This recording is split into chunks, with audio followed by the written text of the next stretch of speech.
All right, it is 2:00 and this meeting will come to order. First thing is roll call, and we are missing one trustee and one treasurer, and Bob and Sub. Everyone else is here. We'll now have the pledge of allegiance.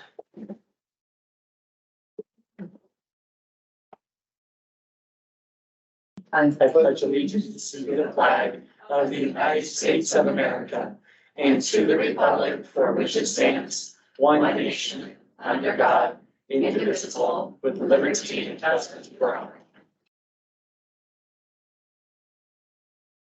All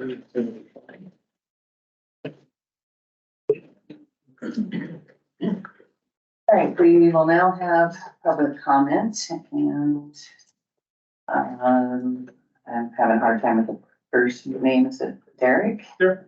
Nichols. 3 minutes. Mike is on, I assume. Trustee board members, my name is Derek Colas, and my mother, Jean Colas, used to be the branch manager here in this building. I'm a government teacher and a U.S. history teacher at Lake City High School. I want to thank you for your service to our community and to the important institution that is the Community Library Network. I wrote all of you an email last month, but I did not get a response. I do understand you are busy. You have more important things to do, and you've adopted a position that is far more in the spotlight than you probably wanted it to be. Also, I'm a Coeur d'Alene resident rather than a library district resident. Although I want you to know that I am better served by Hayden and Post Falls than I am by the Coeur d'Alene Public Library. As I wrote to you last month, please remember that your primary constituency as a trustee is the patrons of the Community Library Network. Not taxpayers, not any political, ideological, religious beliefs or preferences. You have been elected by the general public to serve the interests of all of that public.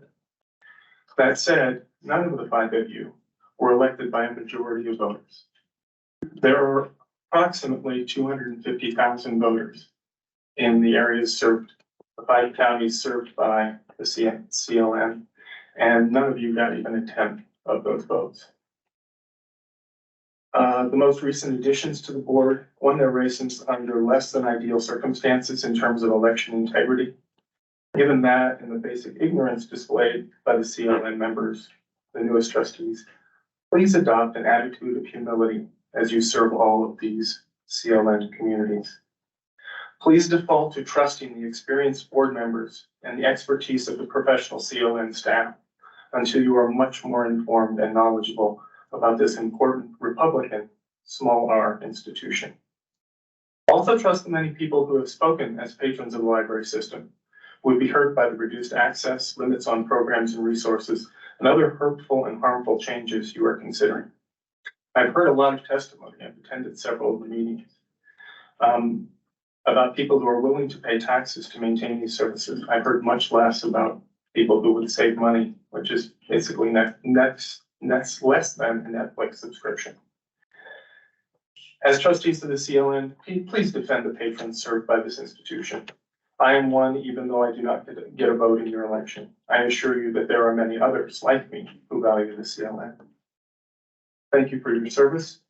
I appreciate the job that you're doing and the difficult challenges that you face. Next we have Megan Alcala.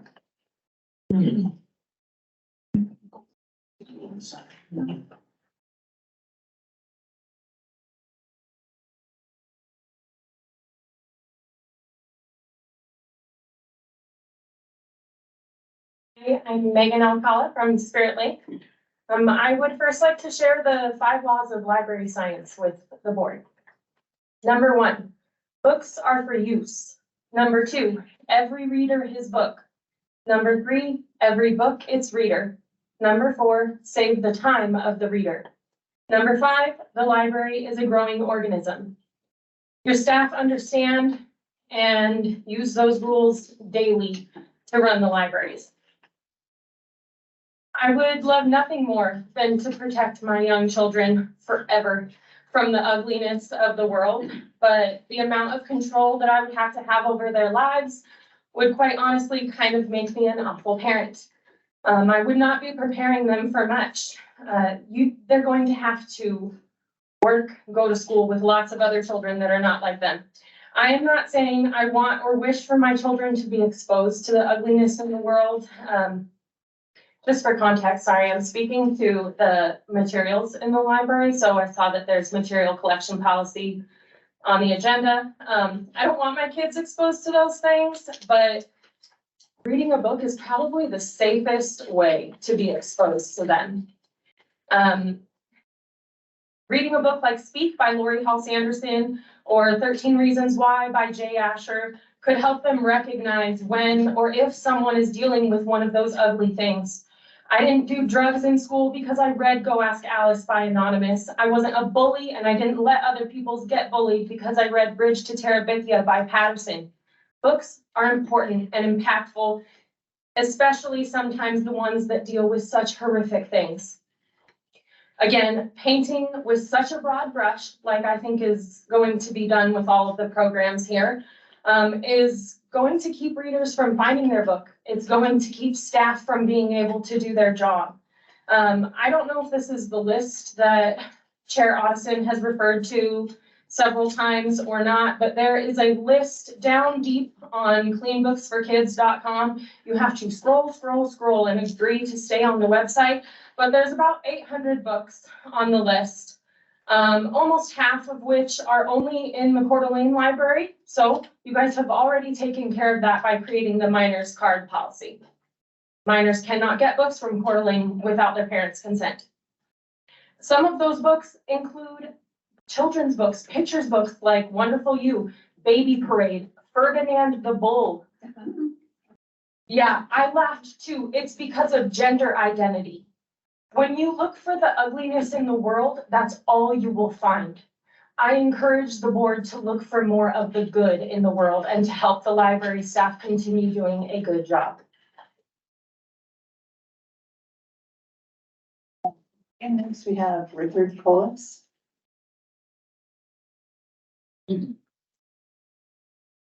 My name is Richard Boyles and I'm from Hayden.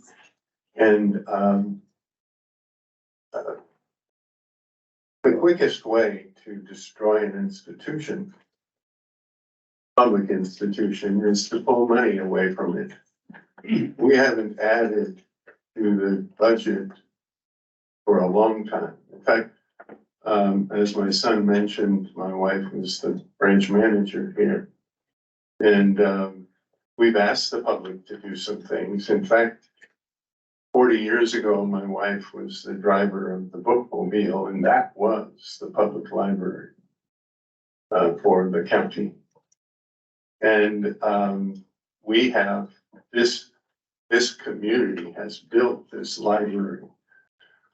If your goal is to destroy the institution, that's not what we hired you for. That's not what we voted for.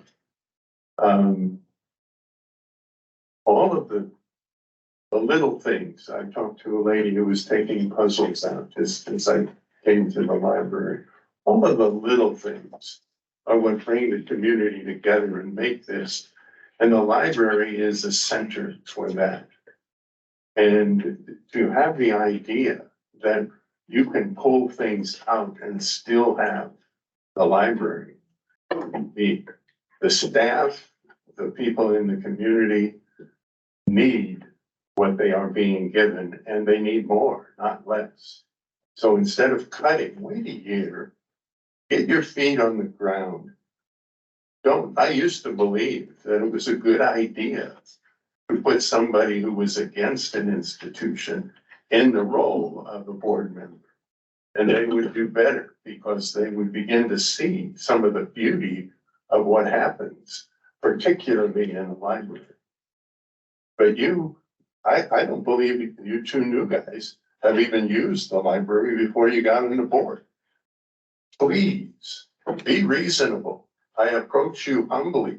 Wait before you begin to destroy.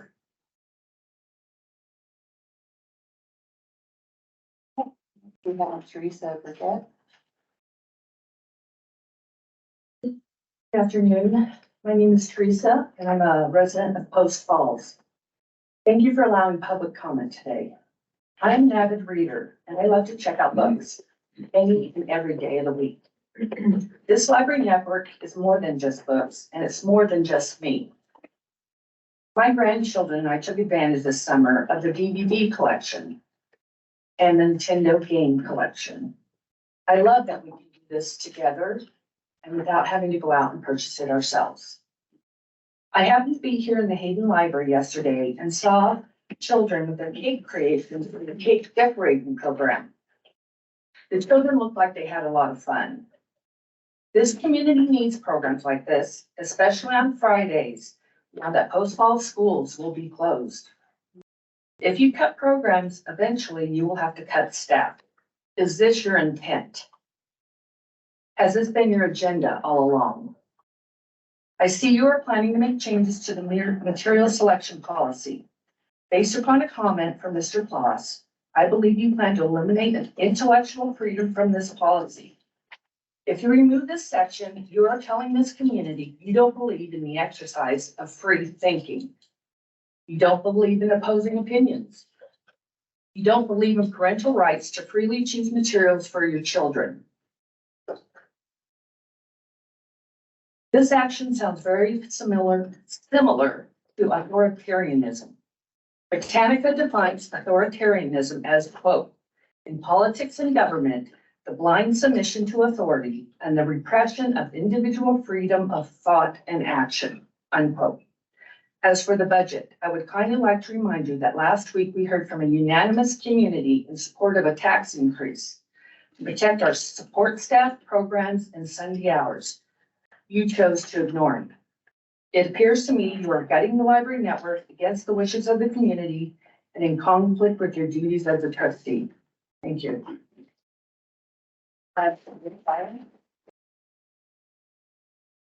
Judith Faring.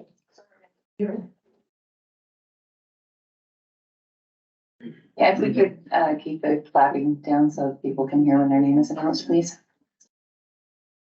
Good afternoon. My name is Judith Ann Ferry, and I am a resident of Hayden. I'm a 30-year resident of our area, and I am a lifelong library lover. When I was a child, I got in trouble one day, and when we went to our weekly library night, my parents made me sit in a chair. That was my punishment, not to go and get my library book. So here I am, loving libraries forever. My questions today have to do with the strategic plan. As everybody, I hope, knows, the strategic plan was developed through a multi-month process, including extensive community outreach and surveying.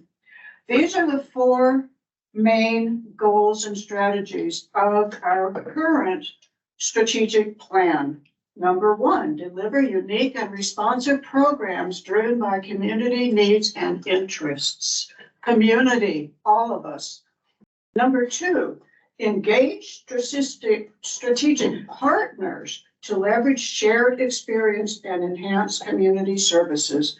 There are rumors that staff is going to be cut off from outreaching to the other entities, the schools, etc. I hope to goodness that's not true. Three, remove barriers to library services and improve customer experience. And one of those involves extended library days and hours. Number four, increase awareness of and engagement in or with community library network programs and services. Again, the rumors seem to be that this Board of Trustees is intent on reducing or eliminating programs and services.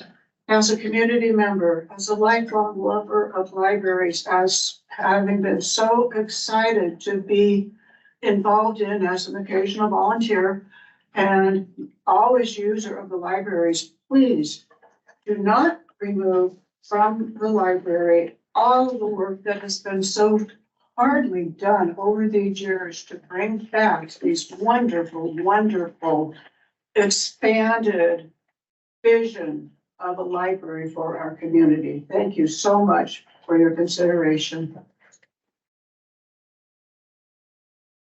Next, we have Liz Worcester.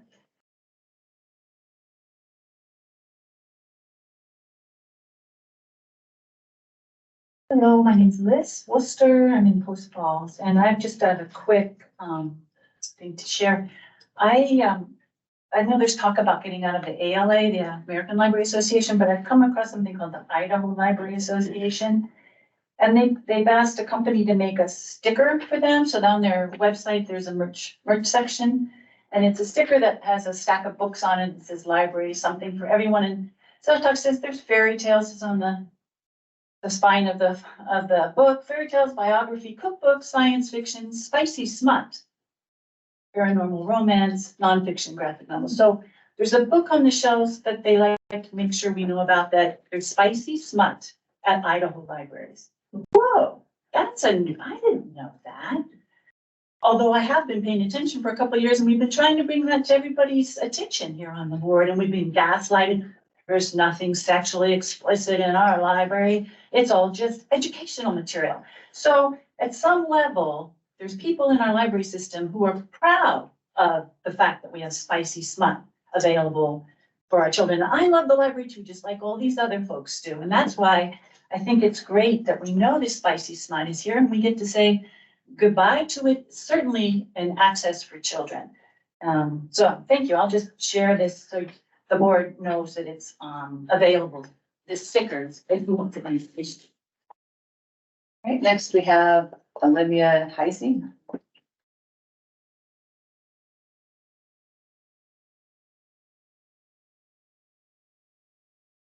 I'm Olivia Heisey. I live in Coeur d'Alene, and there was one street separating me from voting, so Hayden is my library. But it has come to my attention that this board is taking steps to alter the hours of local libraries, the availability of library assets to the community, and the acquisition process. I urge you to reconsider these positions. Libraries are community cornerstones. Not only does the library provide access to works of fiction, but it provides beneficial research materials, testing materials, and so much more. The library is a meeting place for friends, for study groups, for ESL classes, for knitting and crochet groups, and many more.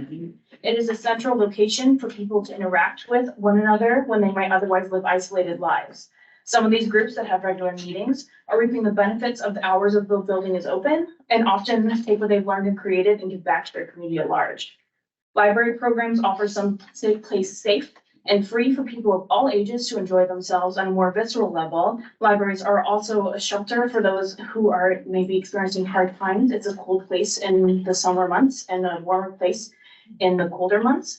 And I know that many people feel that those who are experiencing housing or money difficulties shouldn't be as important to these communities, and the library is not a shelter, but it is a place where those experiencing hardships can go. According to the United States Census Bureau, 9% of people in the Coeur d'Alene area and 12% of the people in the Post Falls area report to earn below the poverty level. Now that doesn't seem like that big of a number, but that is over 16,000 people in this area alone that would have access to the Hayden Library. Many students use the library as meeting points to study and work on homework. Not only is it a building to meet in, but the library has access to test prep books and even practice tests for things like the SAT, the ACT, the LSAT, and even the police exam, officer exam. On a larger scale, programs like the Bookmobile are vital to rural areas who don't have their own libraries or bring library access to those who maybe can't travel to their nearest library. This access is important for people of all ages as a source of affordable enrichment. According to a 2020 Library Journal study, up to 15% of Idahoans had a 5th grade literacy or less. So to diminish the hours or even take away access would increase that number of illiteracy. Libraries empower communities to grow strong and remain strong for generations. I believe that to diminish the operational times and locations of the libraries would be detrimental to this community. I would also be remiss not to mention the desire of this board to have control over materials that are in the library. To say it is to prevent children gaining access to potentially inappropriate materials is one of the basis forms of fear-mongering. Libraries are meant to be objective third parties. They are not there to parent or restrict. It is up to the parents to decide what is appropriate for their children. allowing the board the power to decide materials on the basis of protecting children as a gateway into further control and even censorship. Who is the board to decide that it is right or wrong for an entire community to have access to? I do not think this board has considered the amount of material that the library circulates. Okay, could you finish up in like one sentence? Sure. Skip ahead. The Community Library Network's mission is we empower discovery, and its vision is your go-to place for enrichment and enjoyment. If these changes are made, I propose that you change your name and your mission statement to the Unavailable Library Network, empowering censorship and minimizing community. Thanks for your time.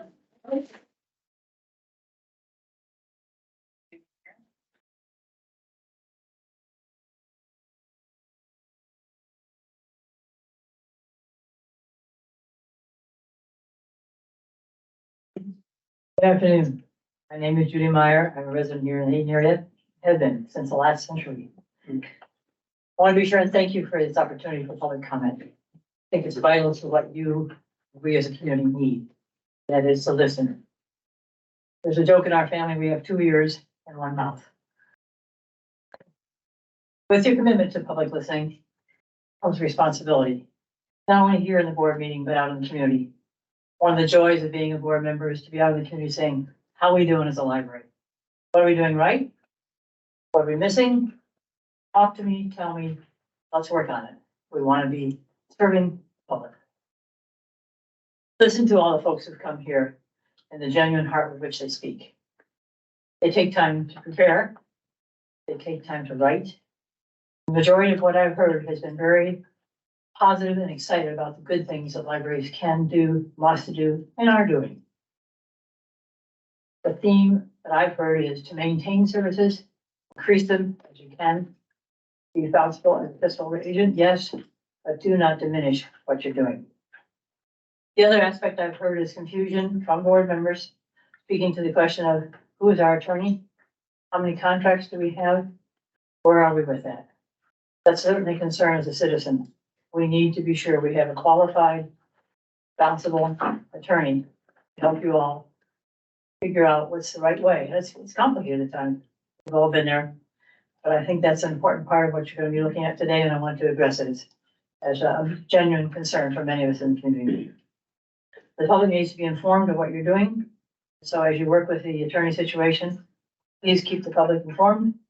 I wish you well. The library is an exciting, wonderful place, and we count on you to continue that process.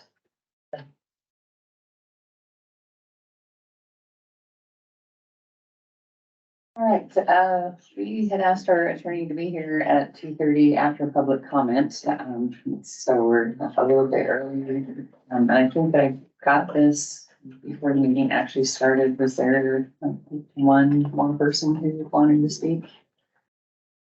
No.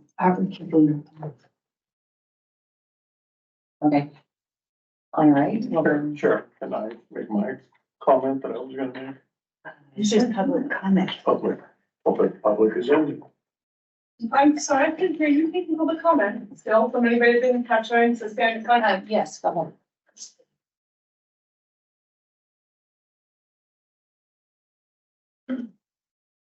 My name is Celine Thomas. I am a resident of Apple, Idaho.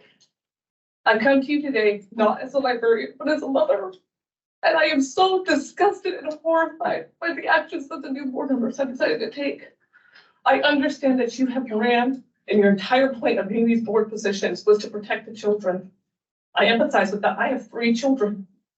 What you are doing is not protecting them. What you are doing and cutting the hours, the services, the programs, you are going to harm them in ways that I don't think you understand. When you cut down programs and books and items that they can check out, you limit the opportunities for them to grow as an individual.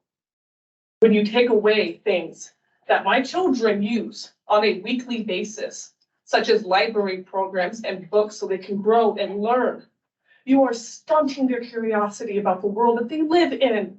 They don't get to choose the world that I birthed them into. They are stuck here. It is dang time that they have to learn about some things.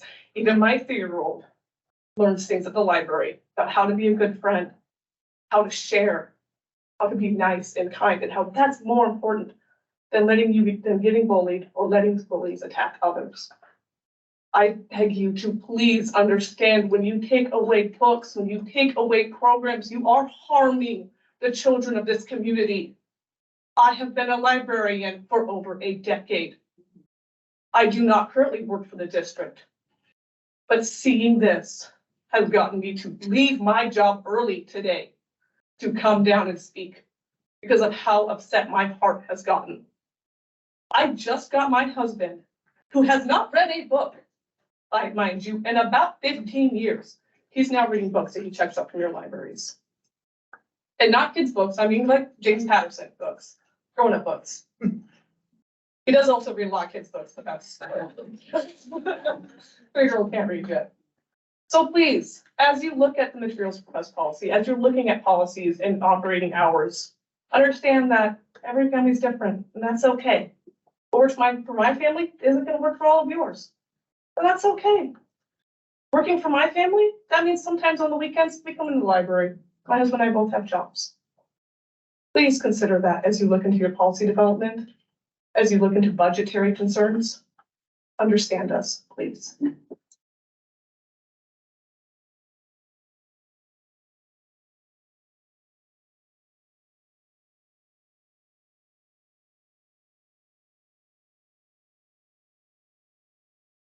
I guess we have time. We have time for one more. That's not done. Yes, we would have time for one more. Okay, all right, I guess, our time is concluded for our public comments and, anything had something? If it's not on the agenda, I think we need to stick to the agenda. I'm tired of a quick comment. Our attorney is not here yet. We can't go to the next section. Why not? So this May, I ran for library trustee on 3 Rs, remove obscene books for minor access, restore classic books for minors, and restrain, no tax increases, no wasted tax dollars. Everyone who voted for me understood these points. I'm sorry, won. this is not on the agenda. I won. This is not on the agenda. It is not. We're done with public comment. The next item on the agenda, you don't have to go in the agenda order. You don't, you can put Katie, something up. I'm entitled to say this. Actually, it's not on the agenda. I'm It entitled. is not. Rochelle, it's not on the agenda. I'm deliberating towards something. This is, then every single board member here gets to stay, take some time to talk. Is that what you want? That's what we can have. No, that is not, it is not on the agenda. I won. I won. Rochelle, There were be a chairperson. 14,000 votes voted for me. Be the leader. You, yes. My library bill went up by 14.5% this year, with the CLN taking 2%. My overall taxes went 7.5%, with the county only taking 3%. CLN taxes are almost as high as the Post Falls Highway That's District. enough. That is enough. No, it isn't. I It need to is. Say that That is enough. 5 years of 14% increase will put us on par with NIC. Your tax increase would only be a Speaking few of dollars. NIC. I looked up all of you board. Previous board majority. Michelle, if you do not take charge, we will be out of control. Okay, could we? Stop him. We're not deliberating towards something. He's thinking. No, he is not. He is making comments about things that are on the agenda. Stick to the agenda. That's what we are supposed to do. Trustees. All board agree to speak. No, not like that. Stick, be Okay. a chairperson. Stick to the agenda. Okay, I thought it was something that we can do while we're waiting for. Why are we waiting? Why are we waiting? You can move things up on the agenda. I'll finish with this. Last year, No. yeah, took, raised, added 3 or 4 positions, raised the director's salary 23,000 at the expense of underpaying staff and robbing 609,000 from capital. That was. The board overrun or carry forward. We don't have that money this year. Last year, they took 600,000 out of the bank account. I don't tend to use the rest of the Um, an appropriate agenda time. Okay, so I guess what we will do until the attorney gets here is, is the Hayden Library Report ready?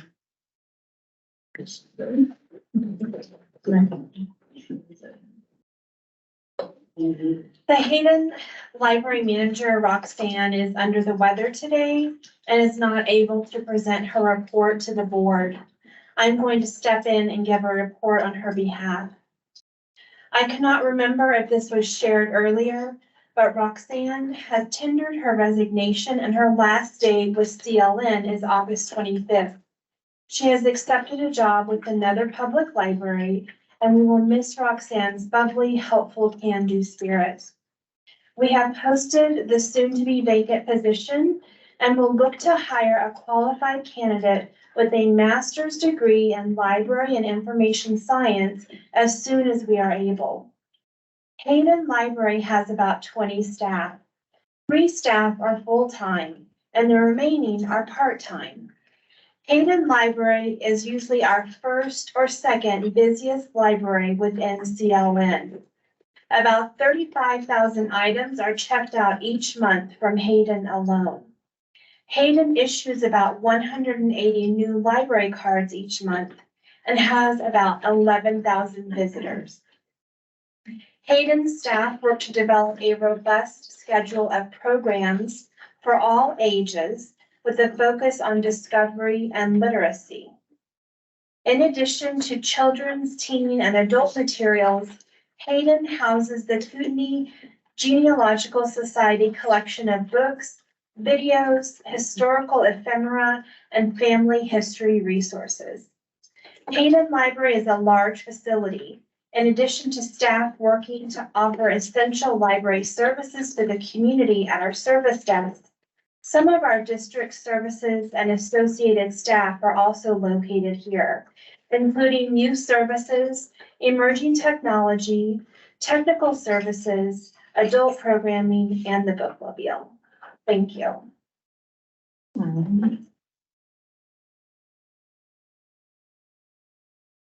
Great, thank you for reading that. Do we have any, can I ask some questions? Do we know? Is it on the agenda? Oh, Yes. Michelle? That was really unheard of. We always have questions after reports. Okay, That so we was have really- questions on the report. I didn't. Except, yes, I said, can I have questions? We are in the process of looking for we're gonna put out. Yes, we have posted the position externally and internally, and we will be looking to hire someone that's qualified as soon as possible. And so, Roxanne, she's not here today because of some other issue, but she's Yes. still working here Until next Friday. Until next Friday, Mhm. okay. Yeah. Did she have a presentation that she was going to do, or, She might, and we might be able to email that out, but I Okay. don't have it Okay. today. all right, well, thanks for reading it.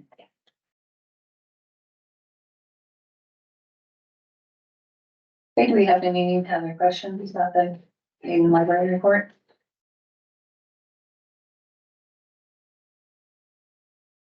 All right, then we will move on to the consent agenda. I'll move that we approve the consent agenda.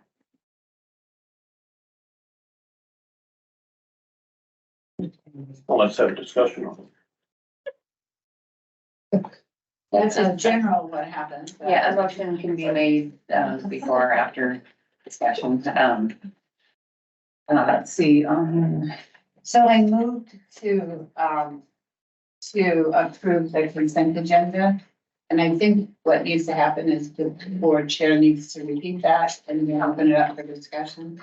it has been moved to approve the consent agenda. Open for discussion.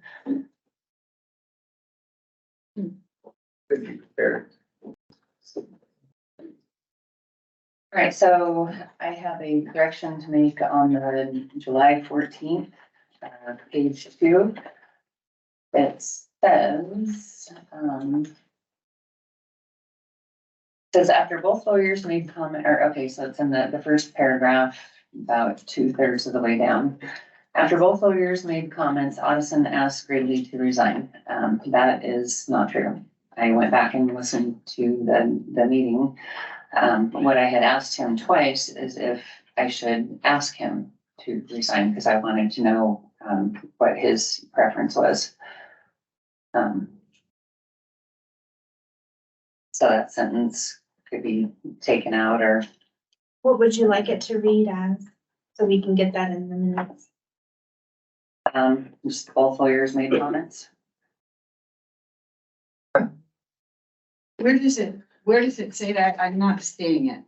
It's at the, towards the left, or on the left, it says, after both lawyers made comments, Addison asked Gridley to resign.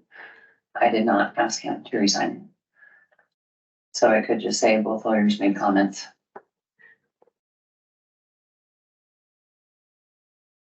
And asked if he wanted to resign? Is that what you said when you opened the statement? I asked him if I should ask him to resign. I didn't know if that was necessary or if that was what he preferred. I just was asking his opinion.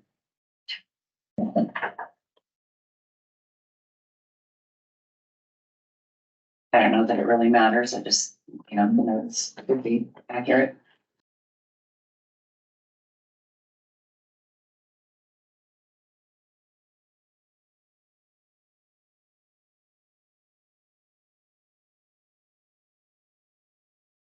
Anyone else have any corrections, typos? Yeah, I know that we have, 1, 2, we have 5, yeah, I'm sorry, we have 5 different sets of agendas that we're consenting to, so I didn't see anything for changing from me.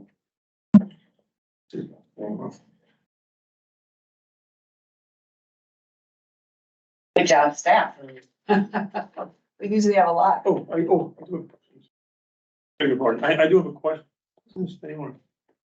It's timing up. One on the right. Again, okay. This was under the CIN statement.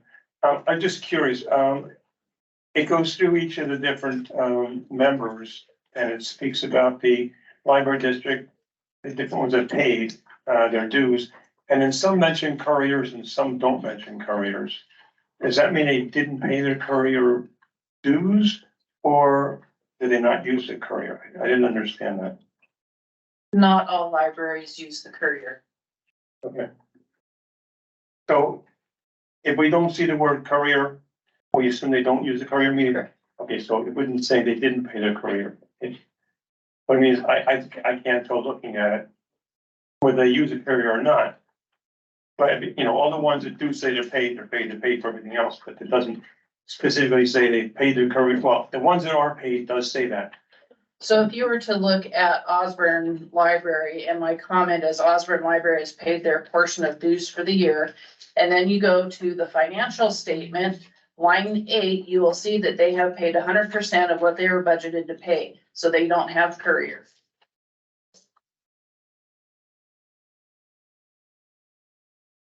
Thank you.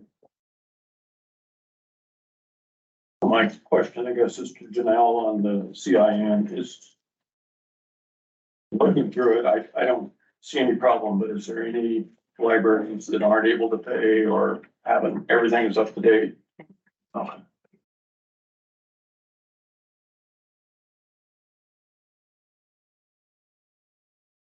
Okay.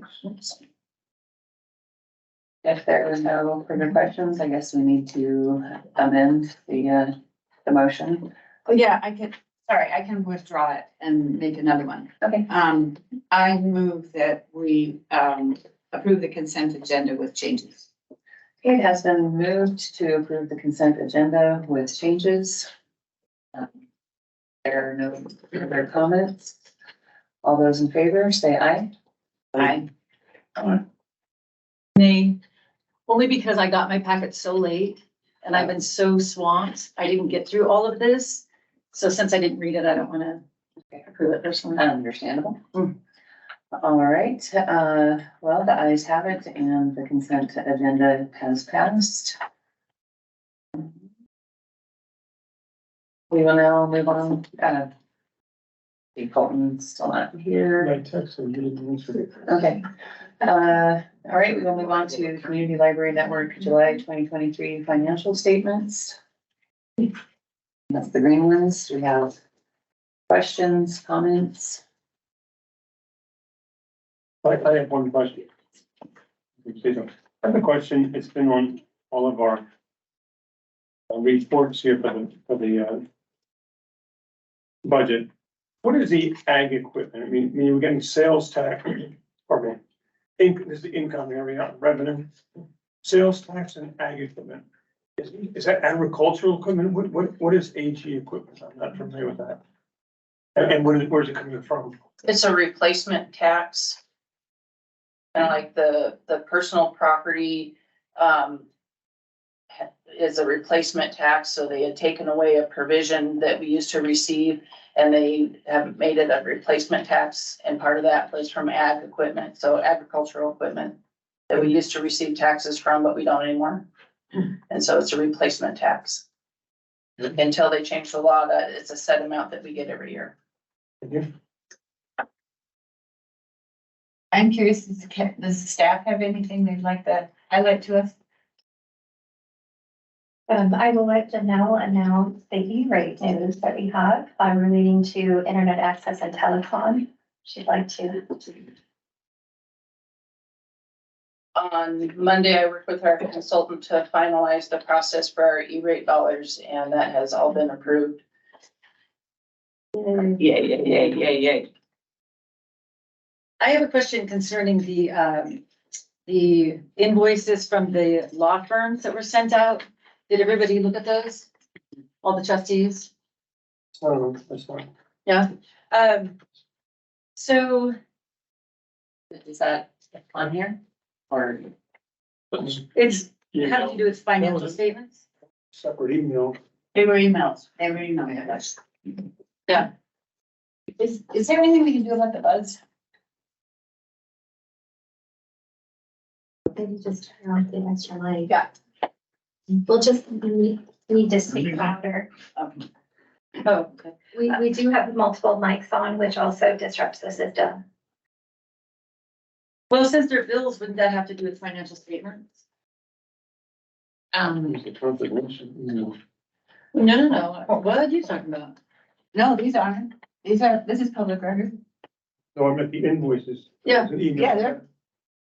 No, Invoices aren't confidential, Did are they? Did No. We would maybe redact EIN numbers or anything personally identified. Oh, if somebody asked If for someone them. asked for Yeah. them. Well, I'm not exposing these, I'm I'm just saying, the email that came in, just said confidential. We may come to a portion of the agenda where that is appropriate, but right now we're discussing the community library or income statement, the green pages.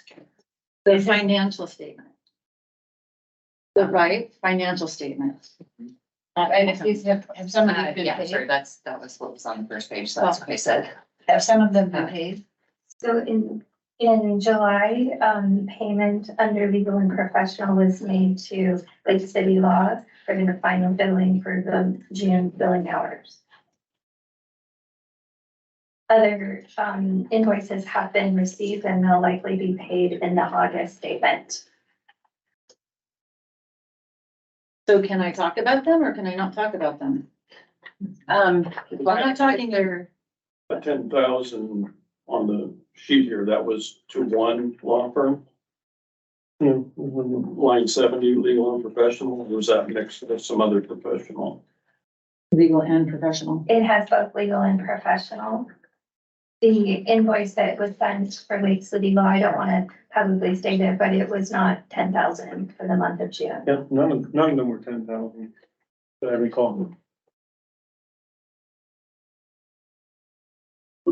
I'm sorry, I'm not trying to stifle you, I just wanted. Where's the It other? called my attention that I wasn't keeping this on order and so I'm trying to. Right, yeah, no, I'm just, well, at this point, I don't know what I can and can't talk about with this. If So it was a confidential email, then we should not accept her. don't they all say that like we're not supposed to respond to each other or something?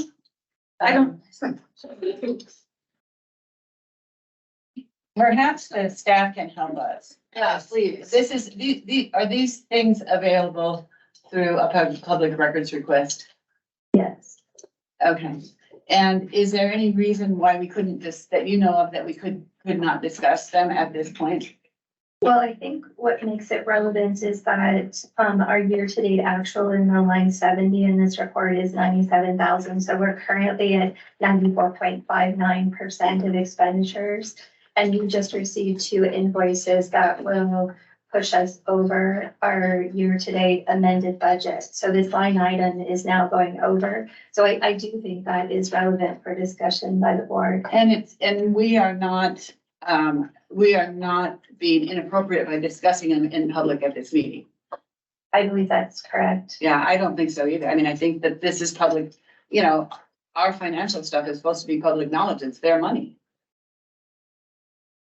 Okay, so yeah, actually, before we had our first meeting with Alexa, she had suggested that we have an attorney at every single meeting, which I was rather surprised at, and she made that offer again. I think the day that we signed a contract with Colton Boyles, and I asked him to come late today just to save a little bit of money, but He's late, all right. We can't afford somebody. I mean, we've already gone over, we certainly can't afford an attorney at every meeting. But what are the questions? I mean, I'm just curious what the questions are. From me? Yeah. Well, I have a couple, actually. One, I have a concern on how the invoices are done, from Boyle's Law. If you guys did look at it, it should have jumped out at you that it's very odd. Stevens, Clay, and Lake City is completely itemized with hours or portion of hours with the rate, because as we all know, paralegals will be charged or charging less than the attorney. So you can see all this.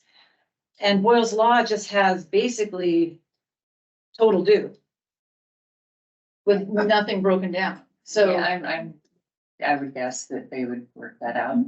and what do you mean by you guess they'll work it out?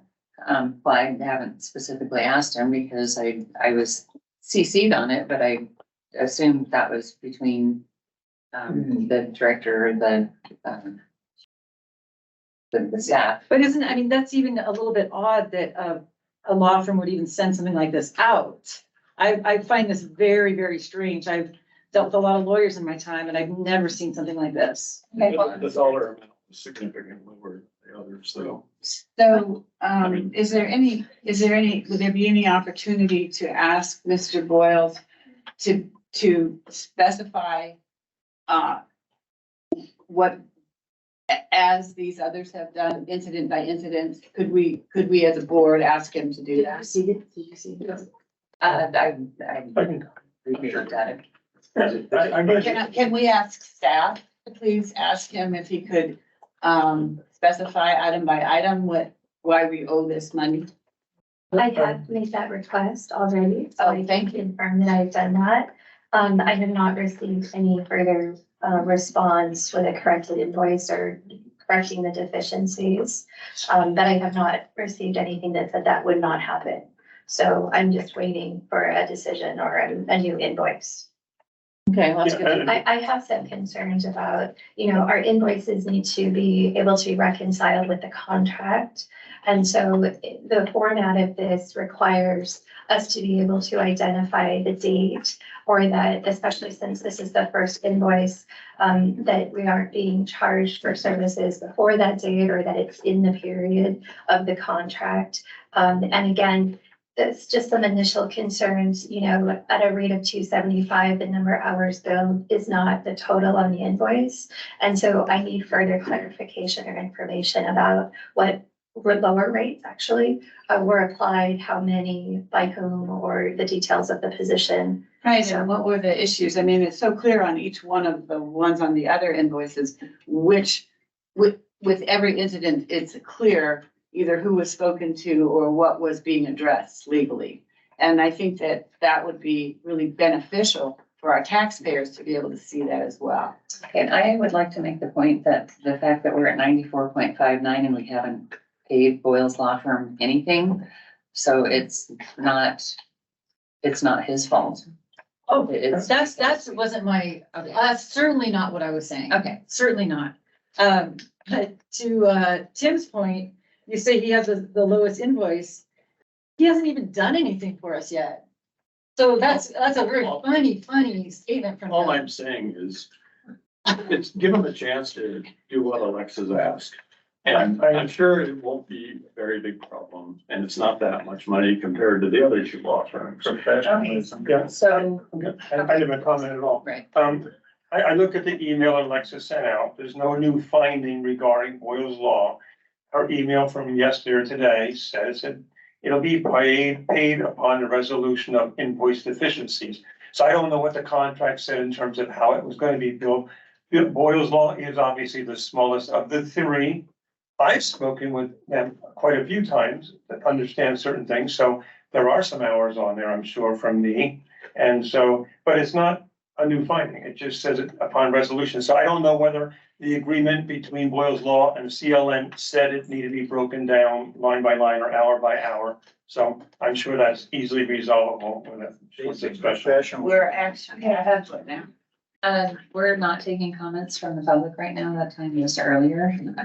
So I had a question on line 12, income grants. We're at 50.87%. I would just like to encourage Alexa, if you've got some time, maybe to write some grants or apply grants, however that works. It's typically a plug-in number. Is that correct? We don't necessarily have it tied to, is that correct? It essentially is, we can't really predict how much grant we'll receive. Our foundation is one of our largest providers of grants. And so, again, it's a place mark as an average or an estimate of what we anticipate in a year. I would also point out that the Post Falls Friends have donated more to date than we actually budgeted. So that's pretty common and much appreciated. And isn't it usually other staff that apply? Like adult programming, youth services, isn't it typically that? It is not the director's job to apply, is that correct? Our process is for staff to make requests and then I approve them and then they go to the foundation or the friends for receiving the grant or not. Okay. I should mention the CLN Friends is actually at 15,650, so both of those donation lines are above what we anticipated. Okay, so our timer went off. One quick question. Okay. 69 dues, $270, that put us over the budget. What were we paying dues for this year, for this month? Wait, which one? 68. Okay. Yes, sir. Can staff answer that? As I noted in my typewritten part for this month, we had staff go to the Pacific Northwest Library Association, and by paying for the dues, we have reduced conference costs. The conference costs are reduced by more than the cost of the dues.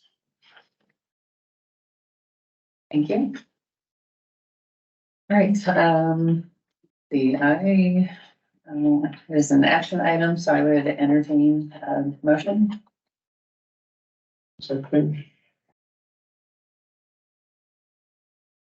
I move that we approve the Community Library Network financial statements for the month ending July 31, 2023. Okay, it has been moved to approve the Community Library Network statements ending for July 2023. There is no further discussion. All those in favor, say aye. Aye. Aye. Okay, it has passed. We will move on to circulation statistics.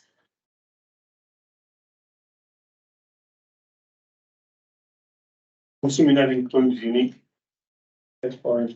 Actually, I think the unique is part of the. I just have one question. Is that a collections agency? Okay, like a commercial Selectman Zager? Yes, Okay, I don't say we're getting more money back than we paid them. It's good. that is good. That's what we want to see. Any comments by staff about circulation or anything? There's a couple of items I would highlight if allowed. I'll just point your attention to our year-to-date circulation in comparison to last year. So I love this when this happens. As of July, this month's circulation total was 103,000. Or sorry, is that one? There's another 1 million. Up from 959,000. So that's outstanding. Overdrive downloads, again, our ebook and our e-audio book are being used more than ever in terms of checking out. Our Freegal usage is again 10,000 up from year to date. Internet and computer use, 15,000 increase. We're in Hayden today, so I wanted to call out Hayden a little bit about our current card holders. They represent 29% of our entire district's library card holders. And for those curious, Post Falls is in the lead position with card holders over 20,000, representing 42% of our total current card holders. Again, business is booming. You'll notice our people counter year to date. This year, 370,000. This time last year, 335,000. So things are going well. We're being used more than ever. Excellent, thank you. Any further questions? All right, we will move on to the director's report. Alexa, please. I'm going to give most of my time to our emerging technologies coordinator in just a moment, but there were a couple items I wanted to mention. The library will be at the fair. So yay, come and visit us out at the fair, trustees as well. I wanted to mention that we did make a quick trip to Harrison, so we should have more information soon about the water intrusion and about the handicap ramp. And so we are moving forward on some of those items. I did prepare a report for you, which I can email out or we can discuss at another meeting, but there were 25 contracts that I wanted to articulate and bring to the attention of the board.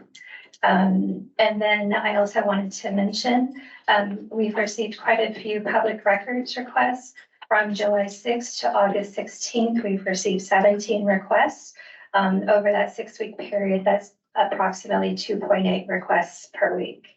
I will also mention that in our meeting this week with other regional libraries, we did discuss the changing book budget potentially for Community Library Network, and we talked about the board may not be aware of how much Community Library Network funds our overdrive and ebook collection, but approximately 30% reduction may need to occur if the current budget item stays where it's at. And so that also has a big impact on our neighboring libraries and Community Information Network.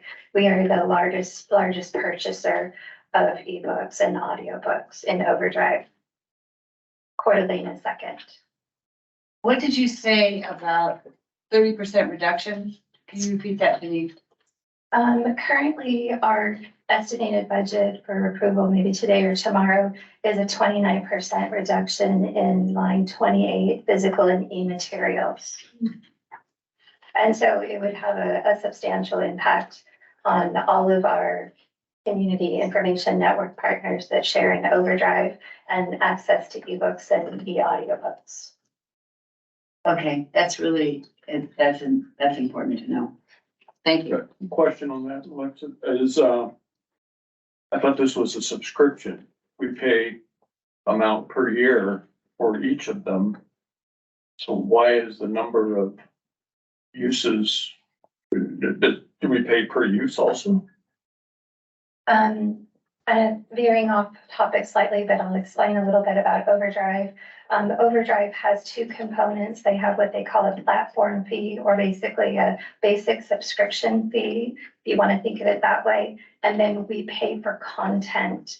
The vast majority of the content that we pay for is metered access. So essentially, individuals can check it out. Usually it's 25 times, and then we need to repurchase that material. E-audio and e-books probably average $60 or $70 per item. And so, you know, last year, I think, or this year, we have budgeted about $90,000 in what we paid for content. In your circulation statistics, you see how popular that service is. So our materials budget reduction is impacting. it impacts our e-material availability as well. Yeah. And are And so- those two services restricted by IP address access? So only in the community library network basically, or can people over in Seattle get it or anyplace else in the country? It's a service for the Cooperative Information Network. So all those libraries that you see on that blue sheet are a part of that, and their library card users with their library card numbers would have access. So essentially, no, someone living in Seattle would not, but people living in Bonners County or Coeur d'Alene and those other locations would. Just like we have access to their catalogs. Exactly. And what they've purchased, like I said, Coeur d'Alene also purchases a lot of content. And so we have all access, our library users and patrons have access to all of their materials that they purchased as well. It's a cooperative in that way. But if those users not in CLN are using it more, do those other library networks pay more, or why are we having to pay more for it if there's more use? We do take a look at who's using it, and the libraries do adjust their payments based on use. And we currently have the highest use for our patrons. We're also the biggest library in the We're country. also the most funded. Right, so biggest of course we library. have the biggest use. So on the contract, you were going to bring us 25 contracts? I've been working with staff, and this has taken quite a bit of time, but we are putting together, as requested by the board, a list of kind of an inventory of all the contracts that we enter into. And there were, I believe, 3 contracts that I was going to bring this month that require approval of the board. We do have on the agenda the financial management policy, so depending on how that vote goes, I may need to request some items be reviewed. So we have 3 contracts currently, 3 or 4 contracts that need to be approved before our next September board meeting. But this is, I will say, most of our contracts renew or need to be signed at the beginning of the fiscal year or the beginning of the calendar year. So coming in September would be a considerable number of contracts, as well as in December for the board to review. So we haven't had to do this before. This is in compliance with the financial management policy and. Okay, this is what we will will, okay, so the board, okay, so you are being required to bring them to the board is what is, okay. So I have been working with probably 15 managers and coordinators. Some of the contracts are typically sort of managed by individuals. So we have quite a few in IT, we have quite a few in facilities. We have some for databases, subscription services. So our E-rate consultant is a contract we need to renew fairly quickly. We do have a contract for line striping of a parking lot, so that one is also something that we need to review. So staff have been asked to provide me a copy of the report or the contract so that I can review that and look towards when it must be renewed or signed in order to avoid disruption. We're currently asking the staff to bring it 2 months before it needs to be approved so that we can get it on a board agenda. Okay, so we've never done this before. So that's what this financial changes in the financial policy would do, would bring every single, so before staff was able to just do this. Under 50,000. Okay, all right. Did you have to go through as much process? I'm just curious as the impact of the policy. I mean, in terms of time, I've now read all 25 contracts. So that's a lot of reading in a short amount of time for contracts. But I am now more familiar. And it's probably taken at least 10 hours to put in a format that makes sense with dates. And like I said, we've asked our managers, our coordinators, everyone to put the information in. So we've never really gathered the information like this before. Thank you. So I see a text, apparently our attorney's been waiting outside. I don't know if this is what happened, but we need to make sure that the staff is not telling our attorney that he can't come in because of fire codes. They haven't. Okay, good. We're not anywhere near the. All right, so then. We do have the emerging technologies presentation, if I could turn it over to Nick. Actually, since we're paying the $2.75 per hour and our attorney's here, when we go to the executive session. I can wait. And then. I can wait, Sonny. Thank you for your graciousness. Right, thank you. All right, so I would entertain a motion to go into executive session. Idaho Code 74206(1)F. Yes. And what are we talking about in this? We have some questions about this. Okay, I'm sorry, can the audience please be quiet? We are trying to conduct business here. We'll get to that here in a minute. So. Who put this on the agenda? What is it about? I've never gone into executive session where I don't know what it's about. Okay, well, the director suggested that this is what we go into session with, so. Okay, what is it about? I'd like to move that we go to executive session in accordance with Idaho Code 74-2061F to communicate with legal counsel for the public agency to discuss the legal ramifications of and legal options for pending litigation or controversies not yet litigated, but imminently likely to be litigated. All right, it has been moved to go into executive session, Idaho Code 74-2061F, to communicate with legal counsel for the public agency to discuss the legal ramifications of and legal options for pending litigation or controversies not yet being litigated, but imminently likely to be litigated. This will be a roll call vote. Roll call, yeah. Don't we do discussion? No, Roll call, not for executive session. Close the time. Hanley, aye. blank name. Robinson name. Addison, aye. This was suggested by the director. I just, I don't care. if this has to do with this letter we got from Leonard Crosby, if that's what this is, We do not need to discuss the details of that. I'm not discussing the details. But I'm also not sure that this needs to be a secret meeting to discuss these. Well, if there's imminent litigation, it's always done in executive session. Crosby's not the topic. If I don't know. How do you know what the topic is? Yeah, how do you know? Because there was one you got, like I did, that did talk about litigation. Okay, I didn't receive it, and so unless I know what the litigation is about, I will not go into executive session. Okay. So you would put the library at risk? I am asked, no, I'm not putting the library at risk. We can talk about it in a public session. No. If we have imminent. What is it about? We can talk about general stuff, whatever it is. We can talk about it in a general kind of way. The email was sent to everybody. I did not receive an email except from this of the Americans United for Separation of Church and State. That's all I have. And I'm sorry, that's the one that I meant to bring, not this one. So I apologize. That's the one. Yeah, Okay, I don't, this is not imminent litigation. I know that for a fact. It is not. This is a call out. And this does not have to be discussed in an executive session. This is something that can be discussed in public.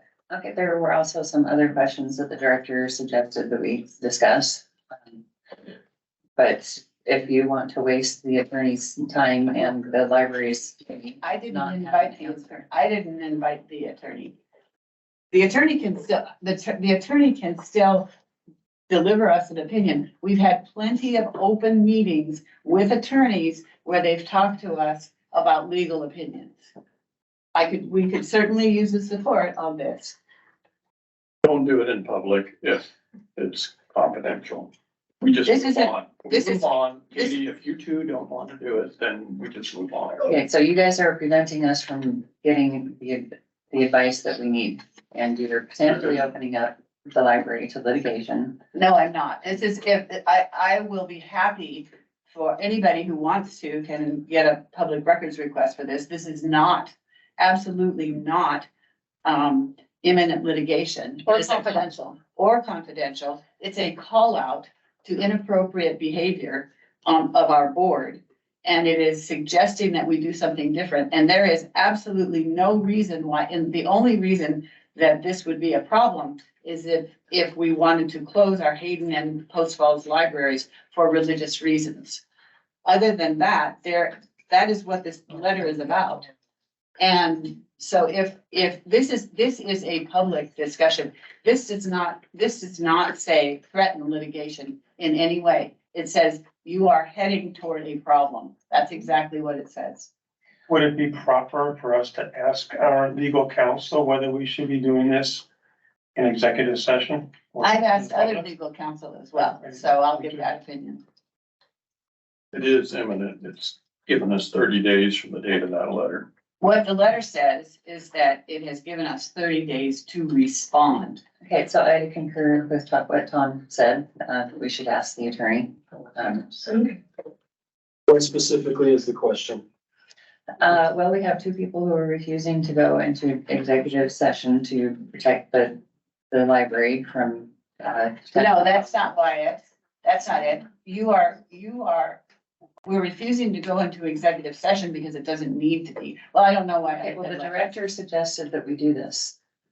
So Okay, that's fine. I still don't think we need to do it. Okay, well, I'm sorry, did the director, say to go in for this particular issue? Because you said there's a couple other issues that she was talking about. So is it, Alexa, is it for this or is it for something else?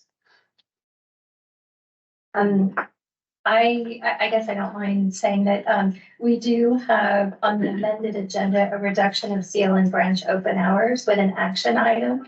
And so before that action is taken, I would recommend that the board, review with legal counsel, the possible, issues that might create or cause. The conversation was really, to check in with Mr. Boyles about the reason for it and whether it applied or if there was a different, section to cite.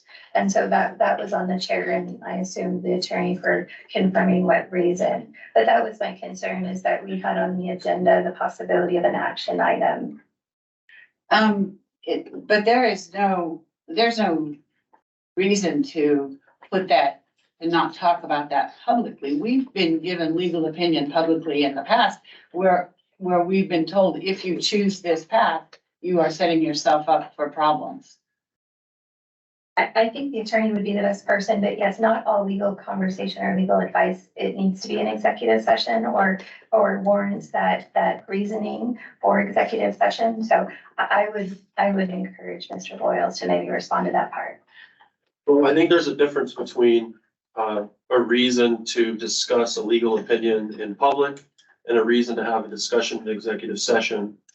And the confidentiality and the statements against interest, rules of evidence that apply to that. So the reason we go to executive session is so that way we can have a full and frank discussion about what are the facts surrounding the legal analysis. And then I can explain the pros and cons, the breadth of what a particular course of conduct would likely end up in what scenario that would lead to. And we can have that discussion public as well. However, the organization is the client and the organization has to waive that confidentiality. I can't do it on my own, nor can a minority of the board do it. And so if there's confidentiality issue, it's out of my power to waive that. And that's a separate issue from the executive session. I'm happy to discuss the legal tests applicable to the letter. Whenever you would like to discuss it. But if you want to get legal advice delivered to the client, it's a little trickier when you have a minority of the board demanding that that be done in public to waive the privilege. My understanding is that a majority of the board would need to waive that confidentiality. What I would like is, since you invited Mr. Boyles, what I would like is, because of this letter, some of the actions of the board have prompted this letter. And, you know, an overview of where that could lead. But nobody's threatening litigation at this point. And if somebody were threatening, if they were threatening litigation, that would be different. But they are not. And what I want to know is, what does our attorney say about the actions that have been suggested and that this letter addresses? What does our attorney have to say about the difficulties that our board might head to? And that's not confidential. That's general. What happens to a governmental agency? No, but we can't have a full and frank conversation without. Maybe we can have our attorney come at a different time, but the initial thing, and we don't have to have a full and frank conversation if we find out that, oh, we proposed some things that it turns out would get us really in big trouble. We're not going to do those things. That would solve this problem immediately. So we're going into executive session, since we're already paying him to be here, that we could ask him the questions that we need to have. I am happy to have him address those questions. These are general democracy questions. I'm happy to have him help us understand where we stand in terms of separation of church and state. Since we've had several other people threaten litigation, through emails that we have received. I'm not aware of that. I'm sorry. Okay, well, I don't know if you haven't received them or haven't had a chance to read them, but they've come in and. Frankly, if you're gonna kick us out of here, you better Excuse check me, with we're- us. We're having a meeting up here. This is not time for public comment. Thank you. You gotta have a reason for kicking us out. This is a meeting. You're having a session up here. You've already had your chance to speak. Okay, so it doesn't seem wise to waive the confidentiality at this point. Yeah, I've seen a couple of emails. Can we have with our attorney some discussion of this letter in public? And then if it looks like we want to go into executive session, we can do that. I think we would have to waive the confidentiality. No, it's not. This is not confidential. My advice is when you get a letter like this is absolutely enough to go into executive session. It meets the imminently or likely to be litigated standard. And that you don't want to potentially make statements against interests that can be used against you in a future litigation. So if we're speaking in public, hypothetically, they could take those statements and take them out of context. They may not actually be the case, but they could be portrayed like that. And so the reason we go into executive session is so we can discuss the underlying facts. We can kind of throw it around a bit. I can explain what my legal opinion about the test, and the test has significantly changed since Kennedy versus Bremerton, that overturned a case from 1971, the Libet test. And it's not exactly clear where the law is. And so we are able to discuss kind of where those different paths could go, the ramifications surrounding that. And that's not something that you typically want to do when you have a very well-funded national nonprofit litigation group that would love to tie us up in litigation to figure out where, I mean, I'm not speaking to them specifically, but organizations like this would love to test the legal standard right now because it's not clear. And so, you know, you want to have that discussion where they can't use it in your future litigation. And if you're waiving the attorney-client privilege related to that, then it's pretty much fair game to use. And so my concern isn't hiding a discussion from the public or hiding my legal opinion from the public. The concern is that in future litigation, they could use any of those statements, whether they're hypothetical or not, against us in the lawsuit. And that's the purpose of the executive session. We can still come out after that and have a public discussion. about the board action they want to take. I hope that answers the question. Not at all.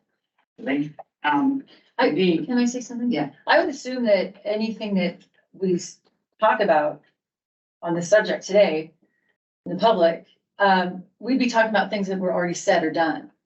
And said litigation could just go look at our past words and videos and find all this out anyway. I mean, what could be said in the public right now that one wouldn't be true of what somebody said or did in the past, or we're not talking about moving forward.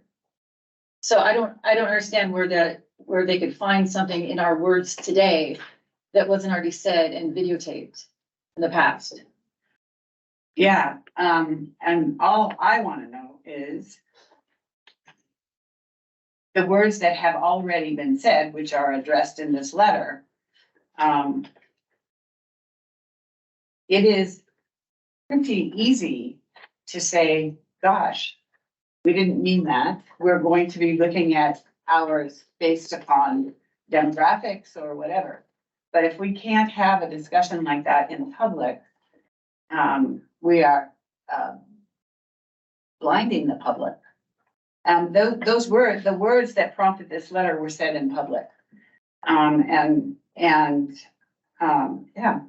I think. Chair, I move that we move on the agenda.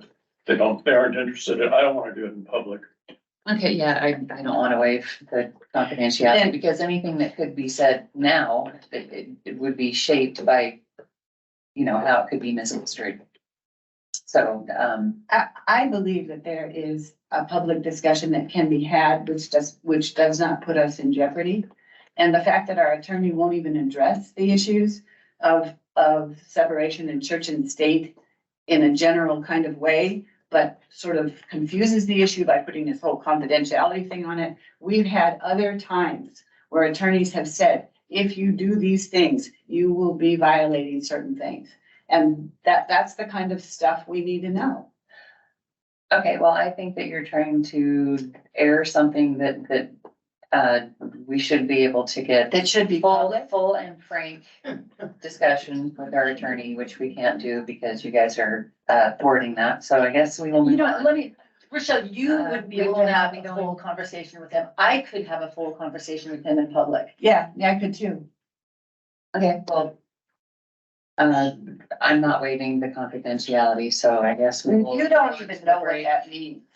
I would like We'll to move on correct, to the breakdown. of the I would like to correct your record in Okay. that I'm not refusing to discuss what's colloquially only referred to, although it's incorrect, as the separation of church and state.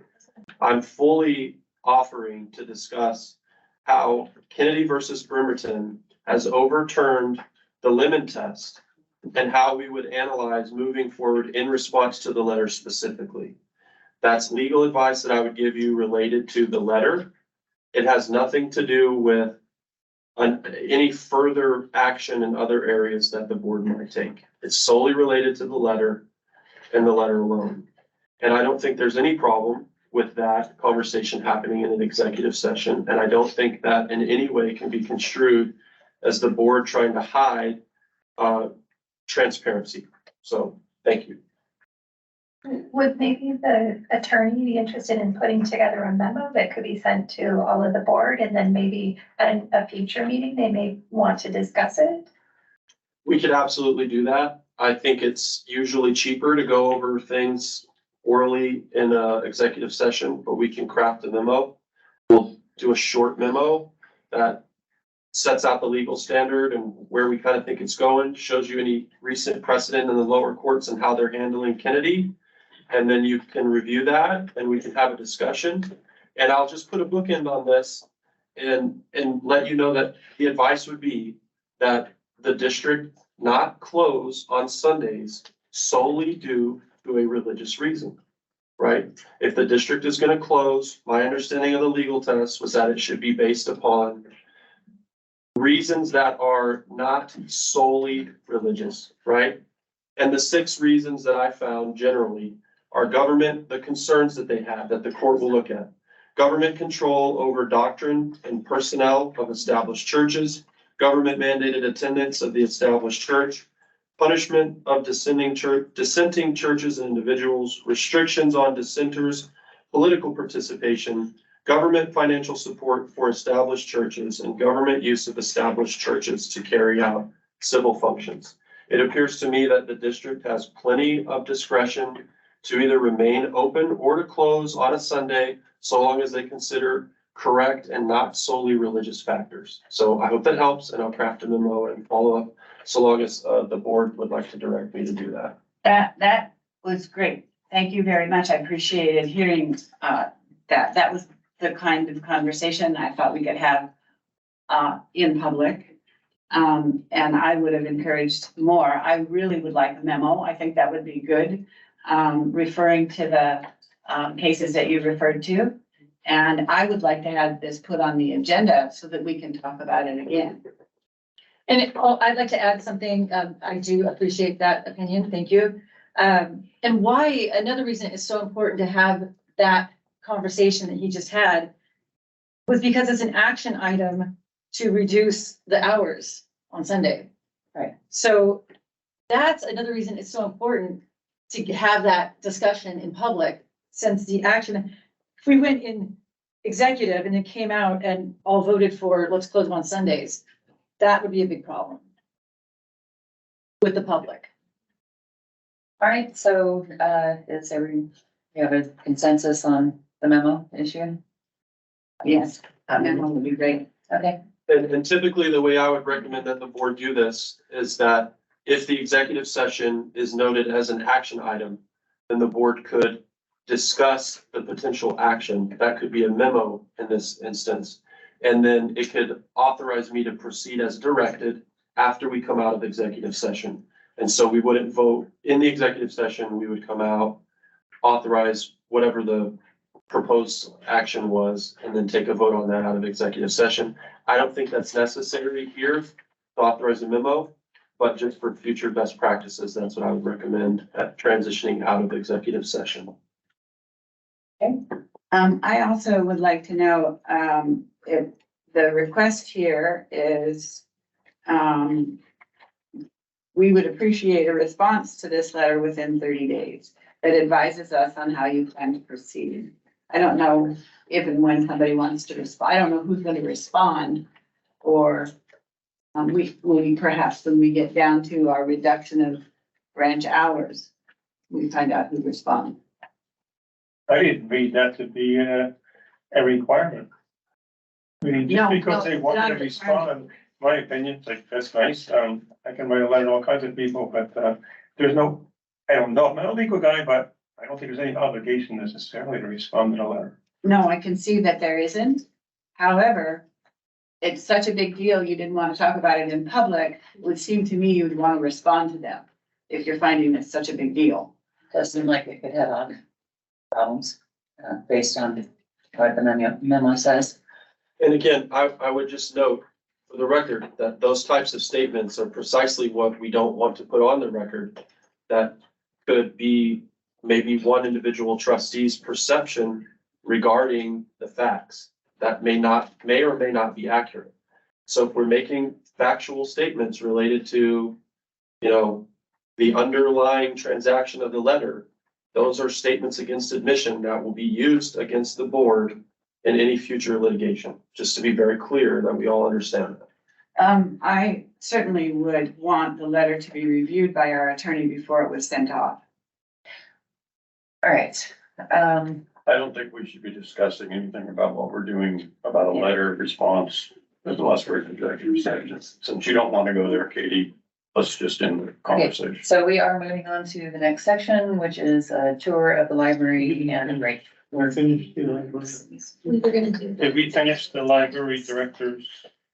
We can do a break either way. We can do a break. No, but we just go. About the board's discretion. I'm We're here. flexible, whatever. All right, Flexible, fluid. okay, we're here. Let's go for it. Nick. For the recording.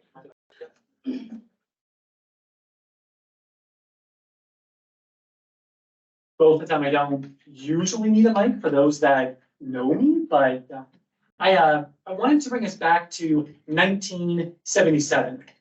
There was 12 years before I was born, so I was told about it. I didn't experience it. So there's a page that I put down in front of all of you. There was a librarian. That librarian was using a hand-me-down bookmobile. There was a single individual, the single employee of Consolidated Free Library District. And that individual took that hand-me-down bookmobile across all of the service area that individual was responsible for. And that individual was John Hartown, and we actually heard from the son and the husband of another bookmobile driver of Consolidated Free Library District today as well.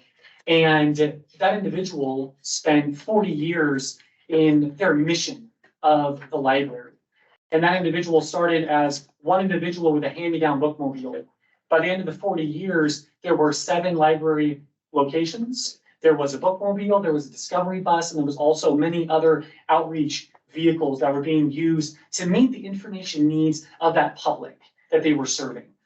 And as Chris, the other emerging technology staff member, and myself, Nick Mattson, as we were crisscrossing across the network this summer and this year, I was reminded of that very first bookmobile. It's kind of a pinky, pukey kind of color.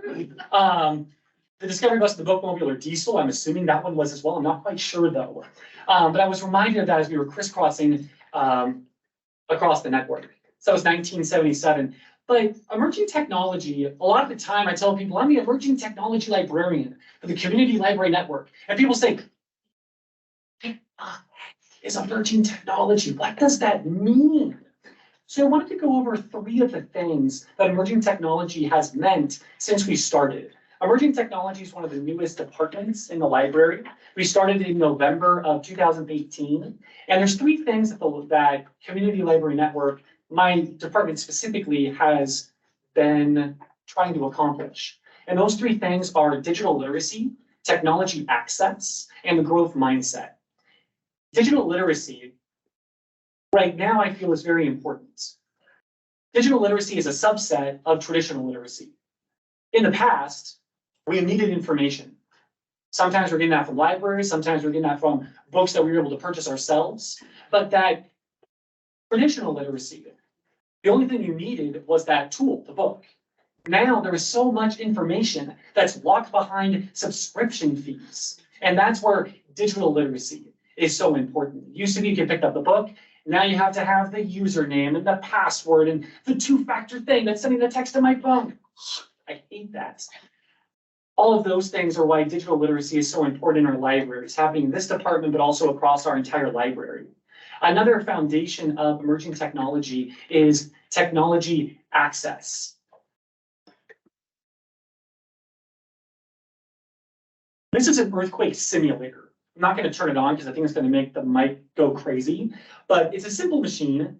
You try to build something, you turn it on, and the platform shakes, and you see if your design is going to hold up under that pressure of the earthquake. We use this a lot, partially because it's fun, but also because it's teaching those students critical thinking. It's teaching those students problem solving. It's teaching them collaboration. I looked up today the cell phones, those microcomputers that we have in our pockets. The first text message was sent in 1992, I believe. The text was "Merry Christmas." Within 30 years, this piece of technology has changed the way that people do business, changed the way that we live our lives. I think that problem solving and critical thinking are going to be so important for the jobs that are going to be, that our students are going to have in the future, that we don't even know exist right now. Just like in 1992, we couldn't have known that this was going to be so transformational. The last thing that I wanted to talk about, the last standard that emerging technology stands for, is the growth mindset. And I wanted to bring about an individual that said, Mr. Gorbachev, tear down this wall in 1987. Also slightly before I was born. I was almost there. I was almost there, but not quite. That individual as we all know, was Ronald Reagan, and that individual practiced the growth mindset throughout his life. He was obviously talented. Even from a young age, he was able to hold an audience with his mother, and they would do skits for their church community. That individual also was a radio announcer. Obviously, he was a TV actor, eventually the president of the United States. That individual had talents, but that individual also grew and developed those talents. The growth mindset says that we do start with a certain amount of talent, but we can grow them. The only kind of art that I can do is stick figures. But with time, with a little bit of energy, I could improve on those skills that I have, just like Ronald Reagan improved the skills that he had. I want to give some quick numbers before I ended. We weren't able to do a good amount of stat keeping during the first couple of years of the department. From 2021 to 2022, we were able to see around 8,000 individuals across our network. In the last year, 2022 to 2023, we were able to see 11,000.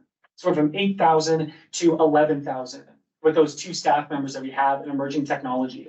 I was also excited because in that first year, it was split between elementary school students and all ages programming. This year, we saw just about as many elementary school students, but we were able to offer so many more intergenerational programs, which is a part of our strategic plan. So I was very excited that emerging technology was able to bring about a part, just a piece of that strategic plan that our network is also heading toward. Last thing I wanted to say was that right now, we don't know if we might be supporting the future leaders of the free world. Well, we might be, because Ronald Reagan started as just some scrawny lifeguard in middle America. So right here in North Idaho, maybe we are also preparing future leaders of the free world. What questions do you have for me? How's the bus? The bus is running. Yeah. And the generator is running. It's actually over at the Cooney County Fairgrounds right now. The fair opens at 2 o'clock tomorrow. We're open from 2 to 6, and then we're there all 10 days of the fair. And your earthquake simulators will be on there, so if you wanted to try them out. Can you give us kind of an overview of the program that Emerging Technologies does? Absolutely. This year, we were able to find a little more of a consistent way to do programs. For the Discovery Bus, there were a lot of requests. Those requests are either coming from school districts. One example of that is the Lakeland School District at the end of the school year had a Discovery Bus come to 3 of their schools, kind of like a field day, but it was more of a STEM field day. So hands-on activities that were teaching them science, technology, engineering, and math skills. And we were able to go to the Lakeland School District for that. So that's largely what the Discovery Bus does, is more requests. There was a lot of parades the Discovery Bus was able to be in, which has obviously seen thousands of people, the attendees that are coming to those parades. At our libraries, what digital literacy typically looks like is a program for all ages, where people can come in and do virtual reality, try that technology for themselves. They've heard about it, but they might not have actually had a chance to try it themselves. And virtual reality is one of those things that it's different when you do it yourself. There's also programs that are happening across our network. Emerging Technology has been supporting them, but we're not specifically in charge of them. Most of them are technology help programs. So if someone comes in and says, I can't remember the password to my email, but I've got to send an email. So our staff are able to walk them through that process and give them that information needs that they have and a little bit of help that they might not be able to get from those in their life. So those are some examples of the programs that Emerging Technology is doing right now. So you have programs in the bus, not just the bus, but also throughout the buildings. Exactly. Okay. There's been plenty of times that we are out on the bus, but we had a concerted effort in the spring and in the summer to try to beta test that idea of, okay, we have some ground, we have some precedent set for what the bus can do. Let's also see what digital literacy and technology access looks like inside of our physical buildings as we're supporting those things that are already happening. Are you dealing mostly with kids, or do you deal do you have adults? Is there a breakdown with kids and adults? So I don't have a direct breakdown of those numbers right now. I was kind of working on that, but I knew that we weren't gonna be able to do a PowerPoint today.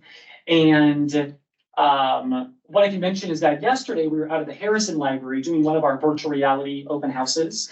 And there were many students that came to take advantage of that, but it was also a woman who was probably between 50 and 60 years old, and she was swimming with dolphins. That was the experience that she was having. She also was in a shark cage for a little bit. Thank you very much. That was very informational and inspirational. You obviously enjoy your job, so thank you very much. All right. Yeah. All right, now we will move on to the tour and the break. So we will reconvene in here in 15 minutes. Thank you. I love that. I love that. Who's doing the tour? Oh.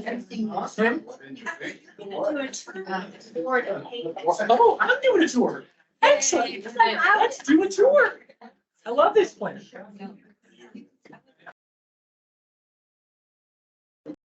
Okay, we are back from the tour and the break, and the first, so what we're going to be discussing first is reduction of CLN branch open hours. I have a couple questions. How did this get on the agenda? The originally that came to be, the original title was reduction of open hours at the Hayden and Post Falls libraries. And then it was changed, and I don't know why. Because that changes the whole focus. How did it, who put this on the agenda? Because we didn't talk about this as a board together. I mean, nobody, I don't understand how this got on the agenda. Well, you were the chair before, so I'm sure that you understand it part way. Anyway, it was on the agenda, and I thought it might be better, give us more options if it was more general. So you put it on the agenda without the board? I mean, this isn't, I don't remember ever having board members have agendas where we really didn't know what we're talking about. I mean, I really had no idea that this would be on the agenda. I guess I would like it to be, if things are put on the agenda, could we discuss them more as a board about what's going on the agenda, what's coming up, why we're doing it? Okay, well, was just following, your example, that's. No, I didn't do it like this. That's what you told me. No, I never did it like this. I didn't just put things on the agenda. Okay, well, anyway, we've been discussing about the budget, and the director suggested that this should be a separate item, than just the budget discussion. So it's on the agenda. We're discussing it because it needs to be determined before, we approve the budget. So, I wanted to make some comments that the entire, so the director was the person who originally suggested that we consider closing on Sundays because it was the sparsest amount of people who came in to the library, that might be a good way to save money. I thought that we could save that money there and put it towards the materials collection, because the physical collections, because that has been very decimated. I currently belabored one point a little bit too much because I didn't think it was self-explanatory. Everything else is self-explanatory. We're gonna be saving money. We're gonna be putting it towards or at least I would like to put it towards the materials and the collection. The other point, I wasn't sure if people would understand that. Anyway, but yeah, that's what I would like to do, is save us some money there, since not that many people come in on Sundays, and put it towards collections. I would have to say that maybe not all, 90% of the emails or public comments we've gotten about this have been against, and I know that's not the end all be all, but it is something to consider. The fact that no library would be open on a Sunday.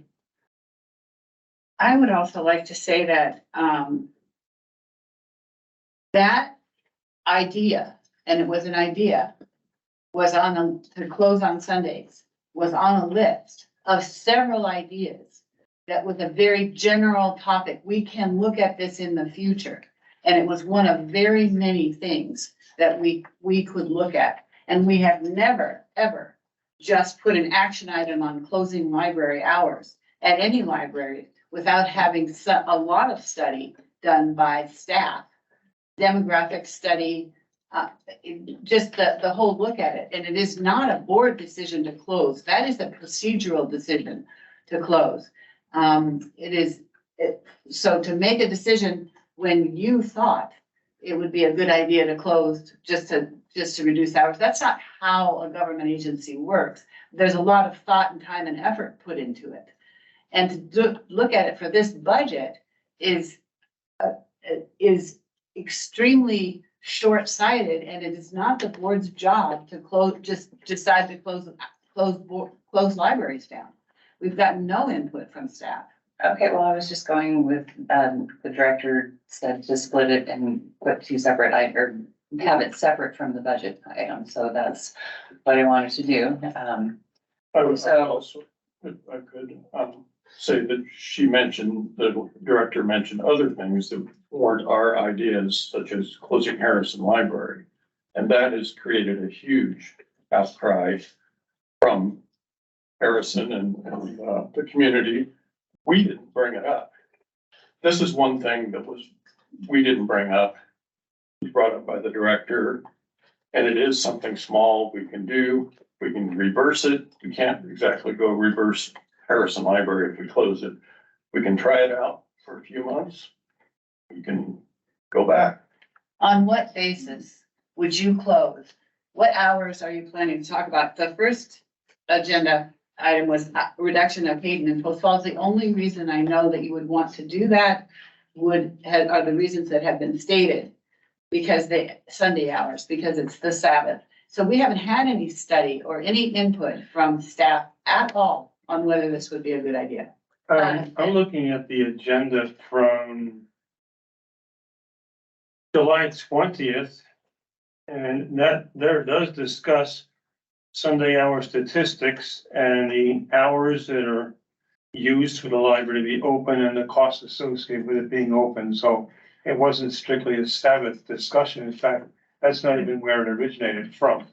It originated as one of the ideas, cost-saving ideas that were tossed out in the process of creating the budget. Okay, are we talking about Sundays, or are we talking about looking at reducing hours at certain libraries? Because there was three different agendas, I think. And when it mentioned Hayden Post Falls, I just assumed it was talking about the Sundays. But are we on this amended agenda? Are we talking about it wasn't a study, but Lindsay, when you were acting director, you gave us a sheet that showed that we are open a lot more than, say, the typical library of our size. Is that what we're talking about? And if so, what kind of action would we be taking on it? And we only get 10 minutes. So that's my three questions. Okay, yeah, there's a lot on this agenda. So I move that all CLN branches be closed on Sundays, starting in September. And I type that up for people so that. You made a motion right now? Yes, I just did. It's not typical. It is not against but it is so untypical for a chair to make motions. It is absolutely, it's in the process of, in this district, that is, the board chair never makes motions. Has never. I'll make a No, but I already made a motion. It's already on the floor, and Robert's Rules of Order trumps custom. So even though it may not have been done a lot before, it's perfectly permissible in Robert's Rules. I understand that. I'm just saying it's absolutely astounding. Can I add an item or a topic for this? We received correspondence from the Post Falls Urban Renewal District and the treasurer stating that we were likely to get a rebate this year, where earlier it had been stated in, I think, May, that we were not going to get a rebate. So we were told that the rebate would be approximately $45,000, which I believe was significantly more than what we had estimated closing was gonna be. 27. It was 27, something like that. And so, it is money that we have not talked about, that, the Urban Renewal District is saying that we will likely receive. And so that might be part of your discussion as well. If you're closing on Sunday for budgetary reasons, we just are going to receive additional funds, and that could maybe apply to the collection. That's not a rebate. We made it we checked with the Treasury Department in the county. He can call it a rebate, but that money does not exist anywhere in accounts. That money only is in taxpayers' pockets. It's not a rebate. So the only way that money will come is if they increase the levy amount and bill.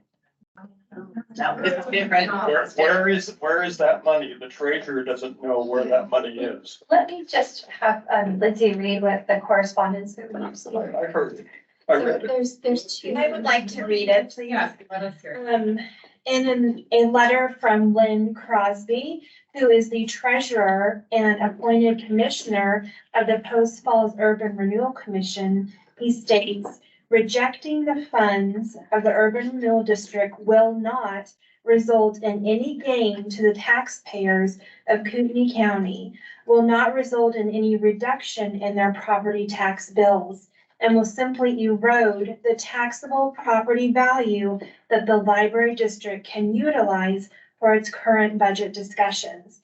And by not listening to this individual who is a subject matter expert, you're asking us to make decisions based on a layman board members' knowledge, and that just doesn't make good business sense. I talked to the treasurer, I talked to the auditor department.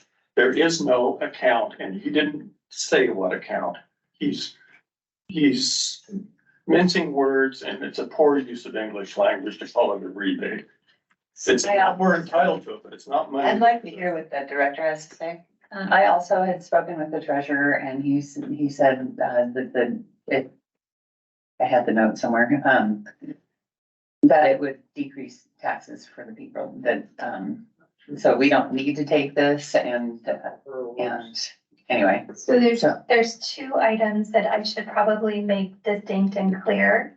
There is the, closure of the district, which is essentially new construction that we can take 80%. And that's what the board discussed before. So that's one item, and the board decided they did not want that. This is something separate. This is a rebate. So this is money that was collected by the Urban Renewal District and is not going to be expended. And so each of those 7 agencies will receive a rebate.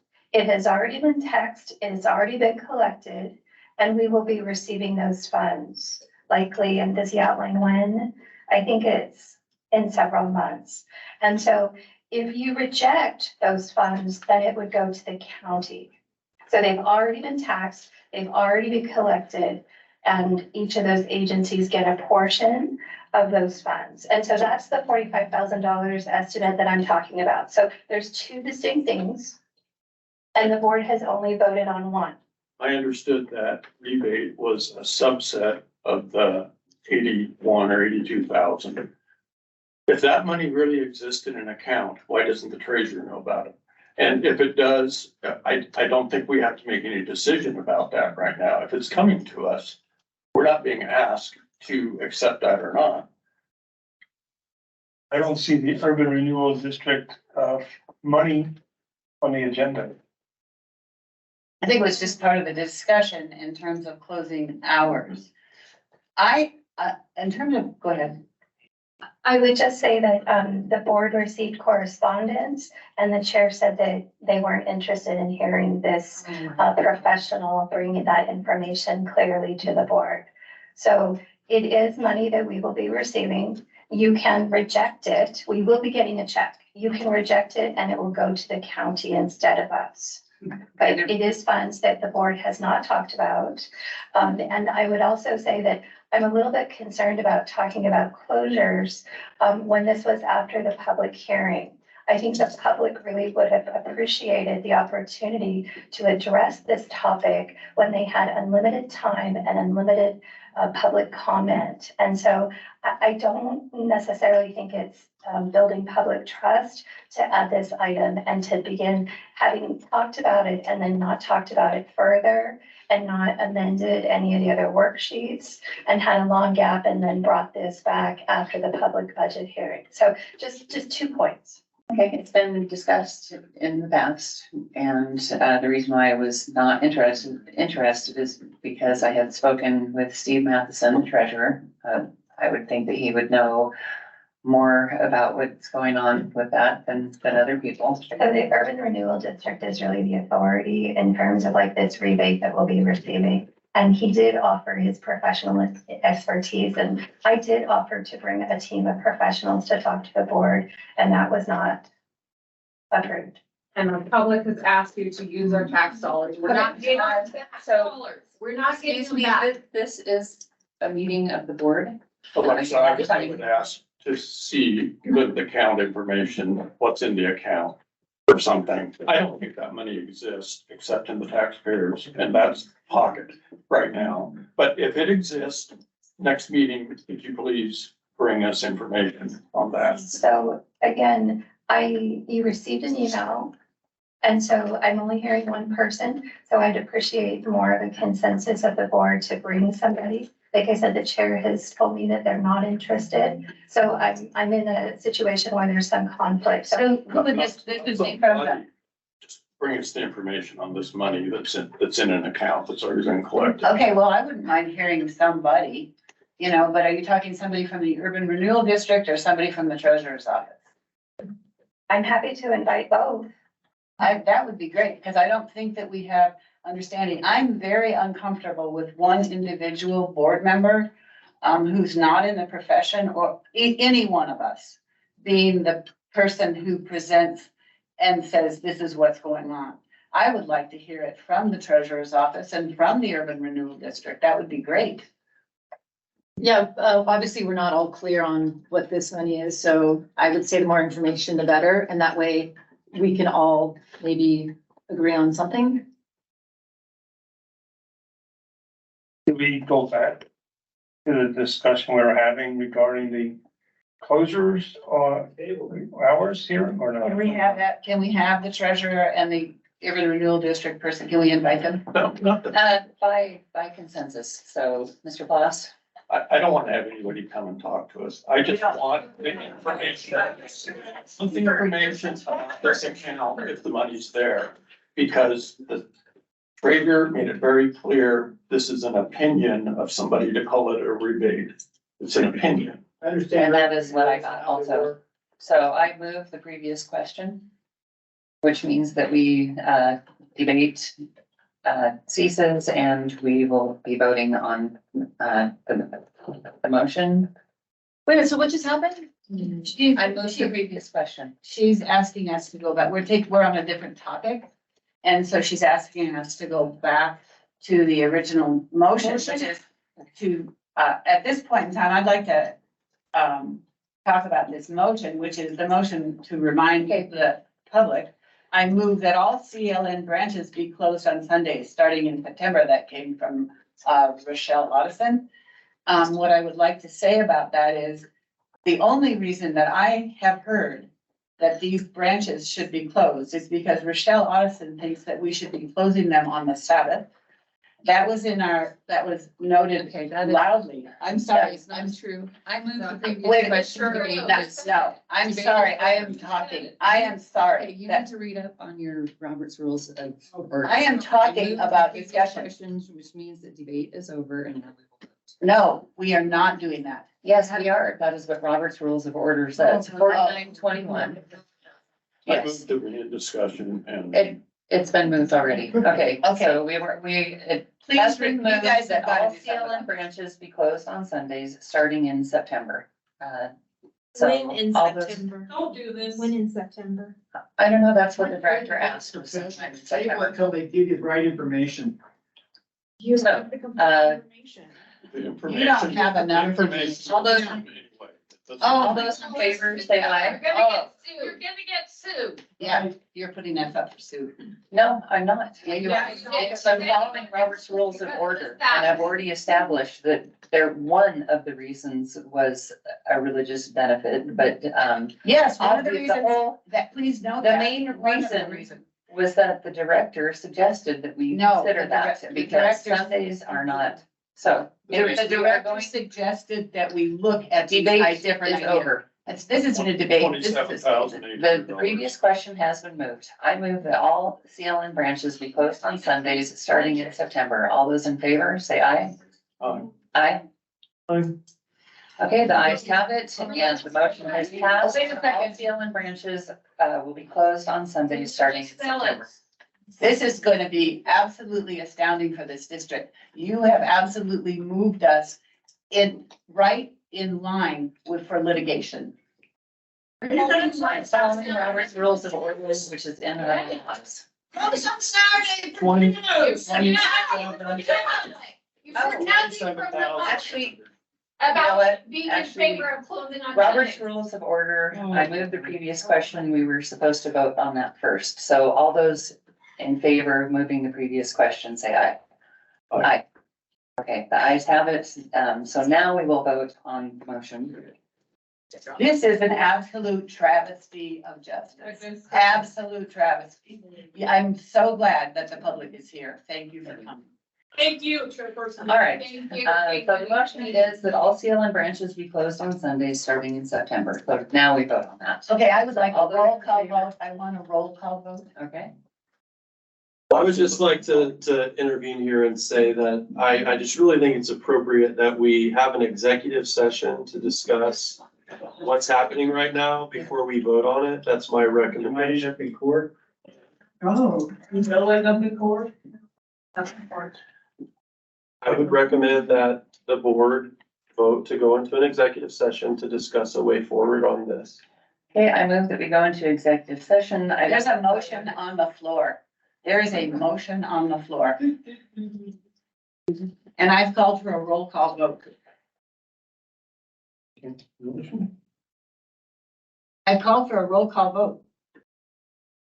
We have an option to cancel the motion in order to go to executive session. We can have a privileged motion, which is to, postpone the motion until after I move to postpone the motion until after the executive session. So it has been moved to postpone the vote on the main motion until after executive session. All those in favor, say aye. Aye. All right. Aye. Okay, so now it is moved to go into executive session, Idaho Code 74-206, what would that be? Okay, F. So it has been moved to go into executive session, Idaho Code 74-206, 1F. Roll call vote, Mr. Foss, Aye. Ms. Blake, nay. Ms. Robinson, Robinson, aye. Mr. Henry? Aye. And Addison, aye. So, the ayes have it. We will be going into executive session, Idaho Code 74-206, 1F. If the audience could excuse us, please, while we do that. One more thing though, before we proceed to executive session, I think that you should probably proceed under the requirements of 74-204-4 that discusses amending an agenda after the start of a meeting.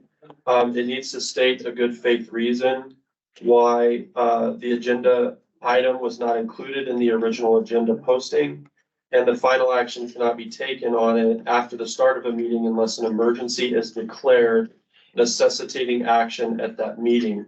And that declaration and justification should be reflected on the minutes. Why? Can you explain this? Because I don't have any clue as to what you're talking about.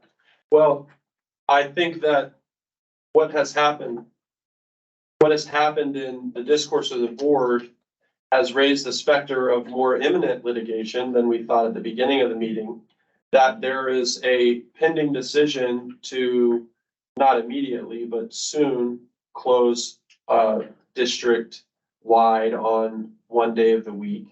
And that you are trying to vote on that without an executive session, that board members are making statements on the record related to it, and we haven't had an adequate discussion on the liabilities and risks moving forward. And that if we don't allow that to happen, we're making a decision without fully discussing it that exposes the district to immediate litigation. And I think that would have a financial impact on the board, and that would potentially meet the emergency standard under this rule. And I think we need to attempt to comply to substantially with 74-204 if we're going to add an executive session that we had already voted down to go into earlier in the meeting. So I don't understand why we can't talk about closing hours in public. I absolutely do not understand that. We've had no information from staff. I have no idea why we have to go into executive session, to talk about closing hours at different branches. We've never had to do that before. I don't think that closing hours at different branches is part of something you can go into executive session over. So I have no idea. This is what the motion is about. Branches closed on Sundays. I have no idea why we need to go into executive session over it. I prefer to follow legal counsel's suggestion.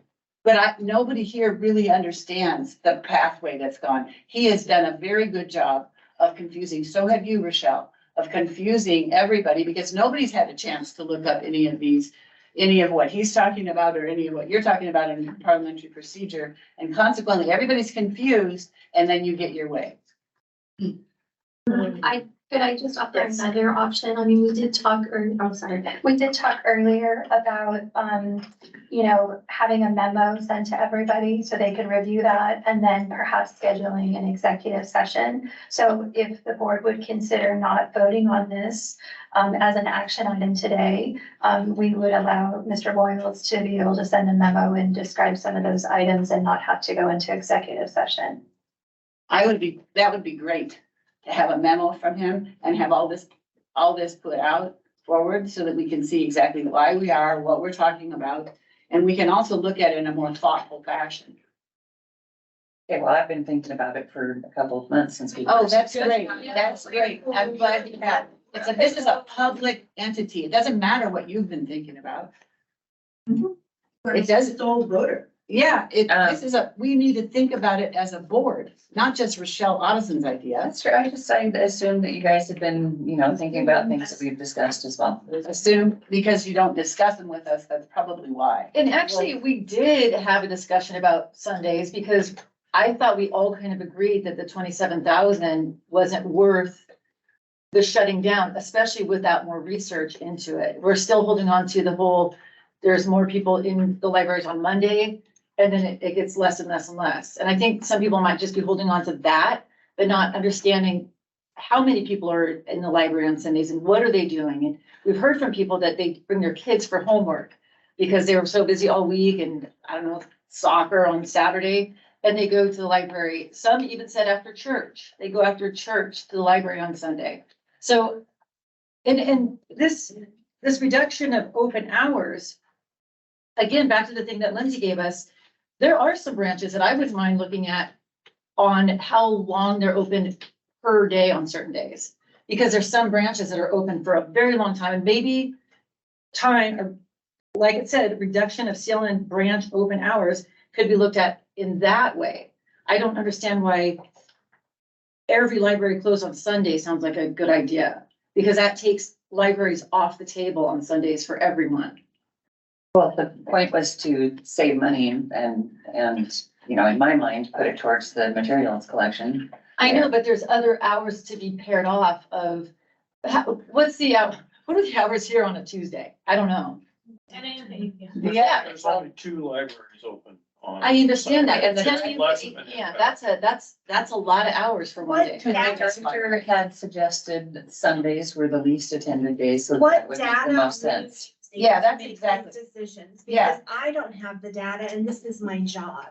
This is Alexa's job. She doesn't have the data. Well, she It was a gave us- suggestion on a list, like Katie said. So what data are you using? And right now, there's no data. I'm using the data that Alexa gave us. A statement. That's She gave a statement. She didn't give data. So I would just point out that I mentioned in our circulation report that our two largest branches have the two highest circular card accounts, number of card holders. So to say that it's impacting the fewest people, that's actually probably not a true statement. It's probably affecting communities, the largest communities, and the largest patron base. So I would appreciate, the time to go through the full study like we talked about. At the end of the meeting, when we did talk about Sundays and the estimated cost savings, that was when Janelle was out. I mean, to be fair, that was me looking at 3 part-time positions and cost savings, and that has not been vetted by our finance manager. So again, I cannot say with any certainty that that is the exact number that you would be pulling out. It was to be used as a ballpark. And my opinion was that it was not enough financial savings to warrant the denial of access for meeting rooms, study rooms, circulation programs, HOAs in our meeting room and everything else.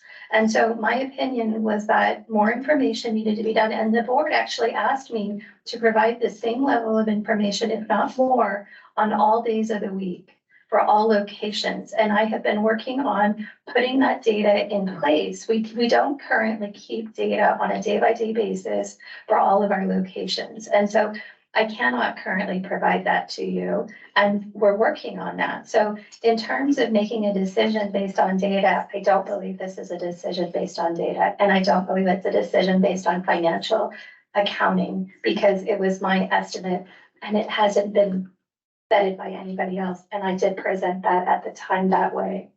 Are you going back on what you said in this meeting in July? Apples went over Sunday open hour statistics for Post Falls and Hayden Library. Sundays were the slowest days. Didn't talk about the number of hours, slowest days. If we eliminated Sunday hours, we could reduce part-time position location that is currently budgeted at less than 20 hours per week. 27,800 could be captured for the budget. Are you saying that's not the case? So what I'm saying is that an analysis has not been done to whether a position would be eliminated, to whether a position would be phased out when it became vacant. It has not been analyzed what the rate of that 20-hour person is. There's currently about 3 staff that work on Sunday per each location. Are those staff going to have their hours reduced? Are their hours going to be redistributed in the week and a position is going to be eliminated? There is a lot more details that needs to go into this analysis, and that was characterized as a snapshot of what could potentially be a ballpark. It was not intended without further follow-up for board action. Okay, well, you had said, Let's not blame. no, I'm just saying, she said something and, I would just encourage, I'm happy to bring more information. I'm happy to involve our business manager. I'm happy to do more. I had not been directed by the majority of the board. I did not think this was, again, it wasn't in our purple sheets that we have for the budget discussion. It was a surprise to me having it added to the agenda. It was not discussed at the last board meeting. It wasn't discussed among board members. So lots of us. I'm surprised, and I'd like more time to gather information. And I think that taking that time is probably of the benefit for the whole library. And it gives us the opportunity to hear Mr. Boyles' either written statement or verbal statement. And so that would be my recommendation. okay, and you had said that, let's see, I think so you had expected someone to be, moving on to a different job within the month, and, that was, probably the best way of dealing with the lesser amount of hours. So because I did not hear anything from the board, we have currently posted those positions. So they have not been hired, so there is some time sensitivity for making a decision. And I will work with the staff to get more information for the board as fast as we can, but I cannot say for certain how we would move forward in the cost savings without more research. Okay, I would like those postings taken down. So anyone I else? cannot, yes, please, I need direction from more than one. No, absolutely not. Not until, we need to have more study, more data, and we need to be able to look at our staff and have the staff give recommendations on this. This is not, this is absolutely the most unbusinesslike way of dealing with a public entity that I've ever seen. And it's just based upon Rochelle Ottison's idea of what's a good time. No, this was pretty clear. This was one of the options for saving. It isn't a poor And- decision. Yes, but- it is. But I'm not opposed to tabling this and letting, we're running out of time, but we voted for an executive session. We should have it. Our legal counsel advises it. I'm not opposed to tabling it all till the next meeting and getting more information, but it was pretty clear to me that this was a good decision and a simple thing to do. Okay, so right now we need a consensus on, it doesn't seem like it's wise, to hire people if we're then going to be, reducing hours possibly. So the director needs direction on that. So would anyone else like to have? I think the director needs, we're not in charge of staff. The No, director, she just said that she wanted direction on that. So, I said that I would like those, okay, job yeah, listings unposted. that's not our job. That's not our job. It's not our job to make that decision. She just asked for direction from us, from the board. So, Is Mr. that what you Claus. want? I would like to look at reducing hours seriously, one way or the other, whichever day or at which library. I don't we think- should. Okay, but the question right now is the job postings that they have I put think it online. entails that. Okay, Stop the job posting because we Okay, so stop. reduce hours. We haven't, okay. okay, but we don't know where we're going to reduce hours. The way you reduce hours is you have a study done on it. You don't just willy-nilly say this, that, and the other. Okay, well, she suggested it, so I was just going with what the director suggested. Just for clarification, I suggested looking at summer and winter seasonal hours. I also talked about efficiencies with Tuesday through Saturday schedules for smaller locations. So that was, the whole hour discussion was much broader than just Sundays. Absolutely. And also, I'm not opposed to looking at cutting back hours in, certain branches and days. But that also was at a time when our budget was in the hole, like $1.5 million or whatever it was. We were was that, okay. We were scrambling to find anything. And it is balanced now, so that is a consideration. Okay, Was it one position is being questioned to put off? I mean, you said listings? no, it wasn't for the library manager, was it? We have several vacant positions right now. Pardon me? We have several vacant positions at, Hayden, Post Falls. and Post Falls. And Apple and Pinehurst. So at several locations. Okay, so the postings regarding, that would come into question the Sunday hours. Those are the ones that you wanted direction for? That's a very difficult question. Yeah. Because everyone works multiple shifts, like, Yeah. it's not simple. Can we manage right now on the Sunday hours we have? Can we manage with the staff we have on the Sunday hours we have for the moment? Okay, so can we just move forward? All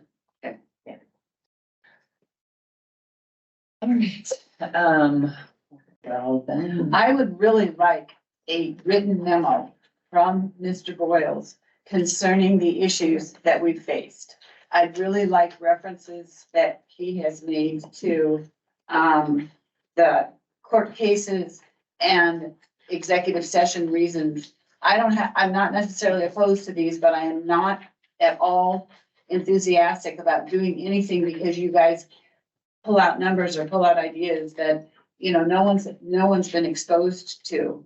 I have no idea what he was talking about in terms of confidentiality, so I need some clarification and some help in understanding what you want and why we need to do that before I would agree to an executive session. I think that this is, you know, the more information that can be given to us to make a good decision is what I need. I would like just a little bit more time. Like I said, I really genuinely believe that we are going to be getting $45,000 from the Urban Renewal District. And so if that is true, I don't believe the board really understands it. And so I feel like they might be making a decision based on incorrect information. And so I would hate for the trauma to the community and the staff that work in Post Falls and Hayden, and making a budget decision when they don't have to, when the funds may be coming available. So I think taking the time and hearing from Mr. Boyles, and I think taking the time and hearing from the treasurer and the URD is probably the wisest course moving forward. And that would be the council. There's a dozen taxing districts that the treasurer is answering these questions about. I highly doubt that he's gonna come here and talk, but we can get an explanation. We're short $150,000, something like that, 160 in materials.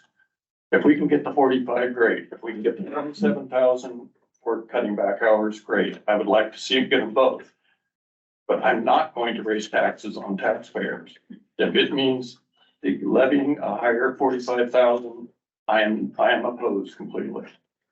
So, can I just say, if I was asked by the board a question, should we increase our book budget or should we close on Sunday? My answer would be leave the book budget where it is and leave the Sunday hours where they are. I agree with that. And Steve Matheson loves to come to things like this and explain out questions for boards. So I think he would, or somebody from his office would absolutely want us to understand what we're making a decision on. And that's odd that you would think that he or somebody from his office wouldn't want to come out and make sure we know. Nobody in here understands, right? Exactly what this 43,000 is, 43? Because Vanessa, he told me, I'm getting lots of calls about this and it's always the same answer. The money doesn't exist. It's in the taxpayers' Then account. he can come and tell us that. He doesn't need to. He's got other. Yeah, How can I trust? I don't even know what you're doing. So I will just make a mention, maybe Mr. Boyles is here and can comment on it, but generally speaking, a board operates and makes decisions based on the information that they receive in board meetings or through correspondence that all of the trustees receive at the same time. I have some concerns from the last time in the last meeting when there were 3 trustees that mentioned that they personally called the tax office. The appropriate procedure is typically to bring that information so that the public and the board can hear it at the same time, that the information is clear and consistent. And so I'm not going to say it's a violation of meeting laws or other things like that, but it is a best practice that the board, while they're deliberating or while they're making decisions, that they're all being presented the same opportunity for the same information. And I don't believe that has happened. And I've made a request to bring that presentation and was denied. And then the chair also recently denied that access so that the board can hear all of the same information. And so I don't know if Mr. Boyles wants to maybe make a comment about best practices, but I believe it's in the best interest of this board to hear the same information. Yeah, I mean, I think it's great that 3 of us did our own research, but you're right, it would be good to have Steve Matheson come here. Yeah, and the URD person, if they could come to. Steve Matheson, for sure. I do believe that the expert of URD would be the treasurer or the president or the executive director of the URD. Any 3 of those individuals would, in my opinion, be experts. Okay, I would Does the URD send the check or does the treasurer? Who sends the check to? The URD is my understanding. I would like to invite the treasurer. And can we also invite the person, a person from the URD so we can hear both? Sure. Thank That's a you. good idea. All right, so we're apparently not going anywhere with the two agenda items.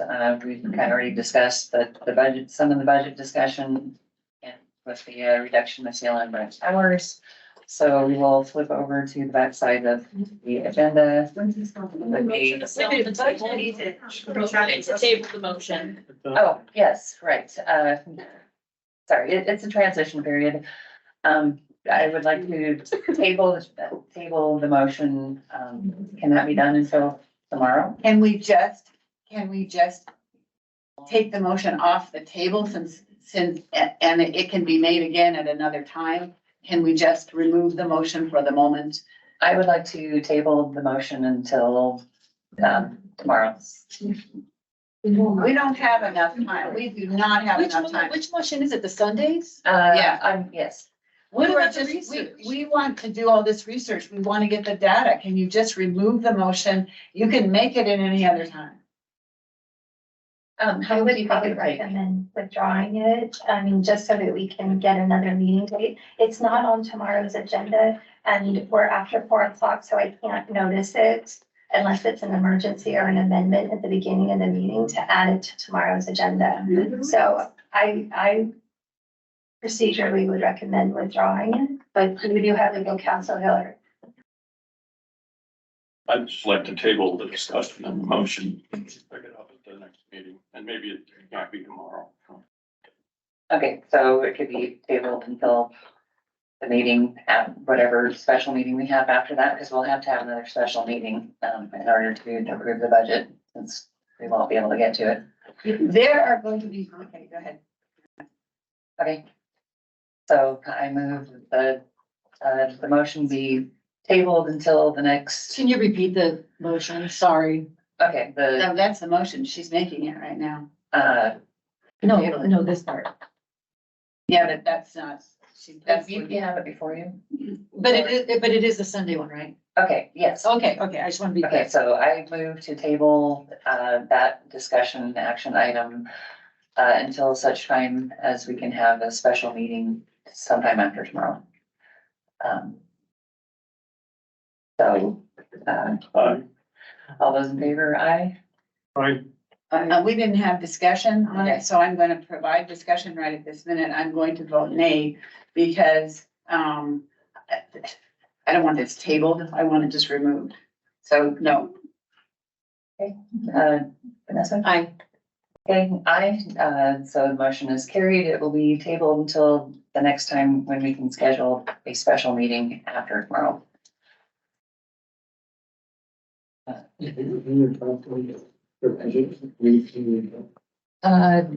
No, we don't, not. Or I guess actually it needs to be discussed. All right, so budget discussion will also be tables or so we can move on to the next thing because we can't really do that without the other question being answered. Okay, all right, if there is no objection, we'll move on. Sure. I did provide. It was for you. Okay, so did you say that then? I'm just gonna direct the board to your table packet. There is a document labeled unaudited cash and cash equivalents. This was a request, and so this is the fulfillment of that. It also includes the general ledger for the period August 1st, 2022 to August 31st, 2023. It also includes the statement from our auditor and the information about best practices for fund balance guidelines for general fund. It also has on page 11 of our audit titled Statement of Net Position, which is where the auditor directed us to for cash position unrestricted, which was 2.2 million. And then it additionally, as a final page, has notes of the financial statement, and it has the cash and cash equivalents on September 30th, 2022, which is about midway through the page. So what I was asking was right before the treasurer made the payment, and it looks like, I don't know if this is after or before, but how the heck do we get 7.6 million if that's the low point? We should be down to 2.5 million or something. Is this after the treasurer made the payment? What are you looking at? First page. Of So, audited cash equivalent. Yes, let me go through a little bit of the description. So at the top of the page, it has cash and cash equivalents. There was request for what our ICS account balance was, which stands for Insured Cash Sweep. That was $2.4 million. Money market funds and CARF at $455,000 for a total of $2.9 million as of July 23rd, 2023. This is before property taxes were added. It does outline restricted funds, which I think has been a point of clarification on several occasions for trustees. We have accounts payable, grants, donations, restrictions, and that is $198,000. And then we additionally have board approved budget allocations. So the funds that we have already, the board has already approved at 1.6 million for the remainder of the year, and then funds that we have assigned to CAR. Okay, I correct myself. It was 7,630, so it wasn't at 7 million. So, so we basically got, 2.4 million in the ICS, and out of that, 200,000 is going to grants and donations that we can't touch. And then CARF is 373. So I don't know why we're adding allocations. What I just wanted to know was this ICS minus grants and minus CARF. I guess I don't see it done that way, but it looks to me like we're around 2 million or something. Is that right?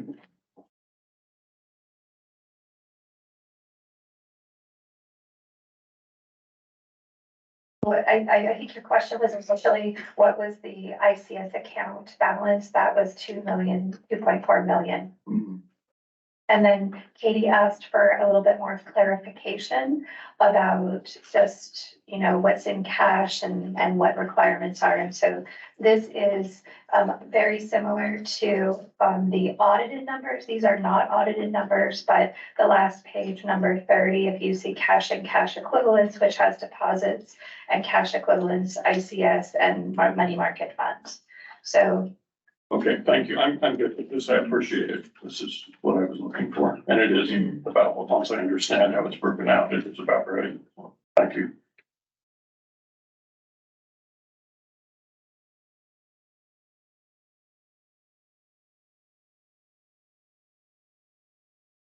Okay, so if there is no further discussion, we will move on to our financial management policy discussion.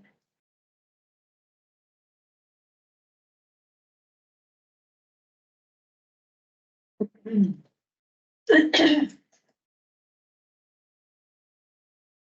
right, I would like to hear from our attorney on the draft or suggestions. Anyone have an extra copy of the draft? I'd like to make an amendment maybe before he goes into that. Oh, okay, yeah, that probably would be a good idea too. And Is that the right one? Okay. So there's a number of things I want to change. I can read it. I think if I just hand out my sheet, then everybody could read it with me. Okay, and so this actually would be, you want to make a motion? Because there's Yeah. not a. Make a motion to amend the draft.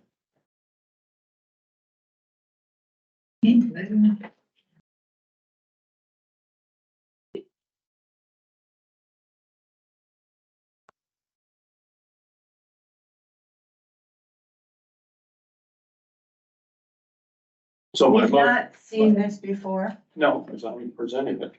This was the draft. I'm making a motion to amend the draft. And it's only the 1 page, 3, the contracting paragraphs. The motion is in the first sentence to delete the first district, word district, in replace of the Board of Trustees. Insert after the words has the, and before authority, power to oversee the financial management of the library district, and therefore has the, those are the words to insert in those. May I make a suggestion? You could just, move to substitute this paragraph for the paragraph that's already in the draft. Okay. So the contracting paragraph, I would like to read as down at the bottom. The Board of Trustees has the power to oversee the financial management of the library district and therefore has the authority to enter into contracts and provide services, goods or services.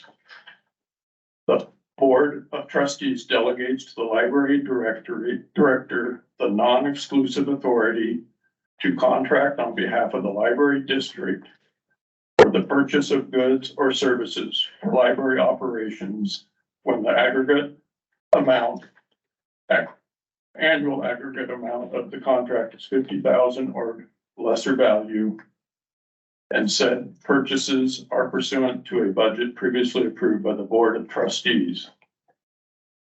The Board of Trustees is solely responsible for contracting and approval of payment for legal services to represent the district.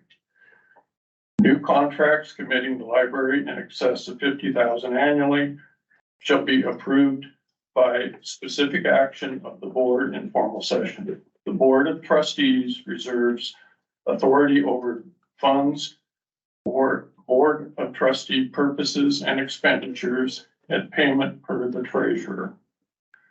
No contract or order imposing any financial obligation of the library district shall be binding upon the library district unless it is in writing, signed by the chair of the trustees or the library director or the director specifically authorized designee or other agent of the library specifically authorized to sign on behalf of the district. So the rest of this is the same as what's there.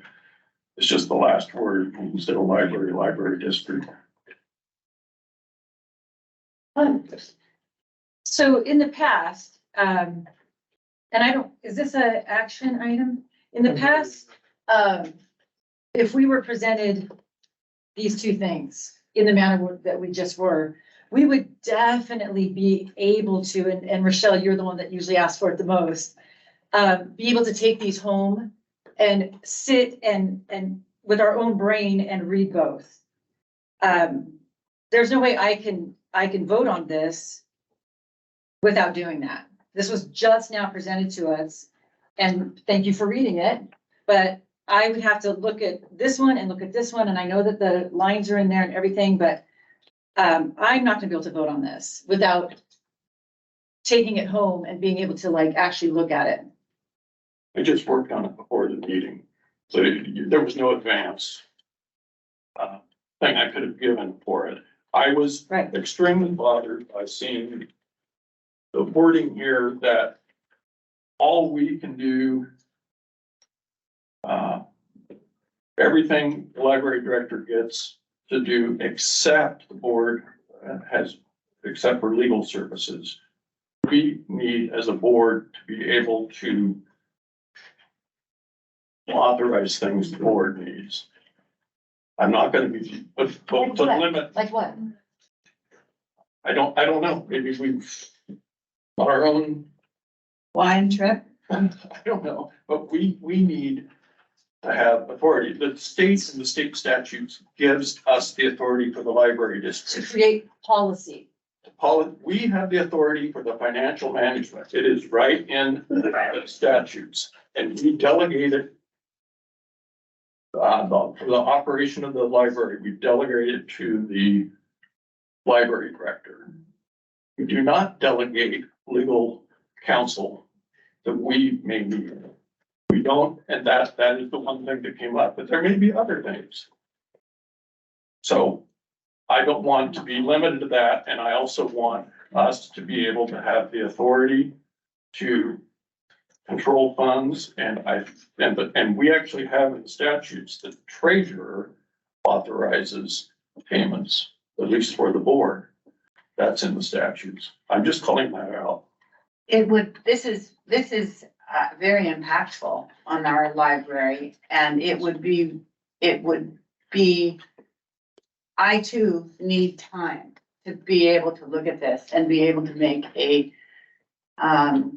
thoughtful, reasonable, and educated decision. Otherwise, there's no way, we don't, when we do policy, which is absolutely what we do, and I really appreciate it being handed to us, so we have something to look at rather than just talk about. But we need time. We absolutely need time for somebody to make, for one person, one board member to make this change. I'm not saying that the change might be not just fine, but what I am saying is we need time to look at it. So I would like us to be able to take this home, put it together, and we put it on the next agenda.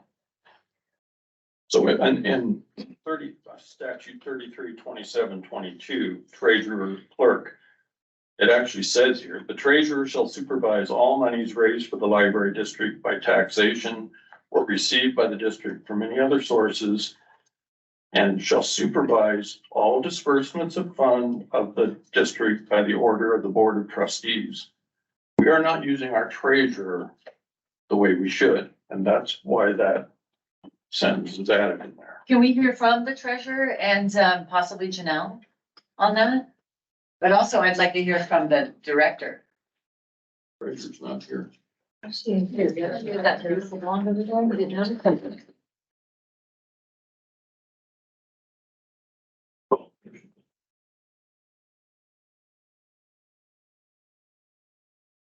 I apologize, I had to be late today.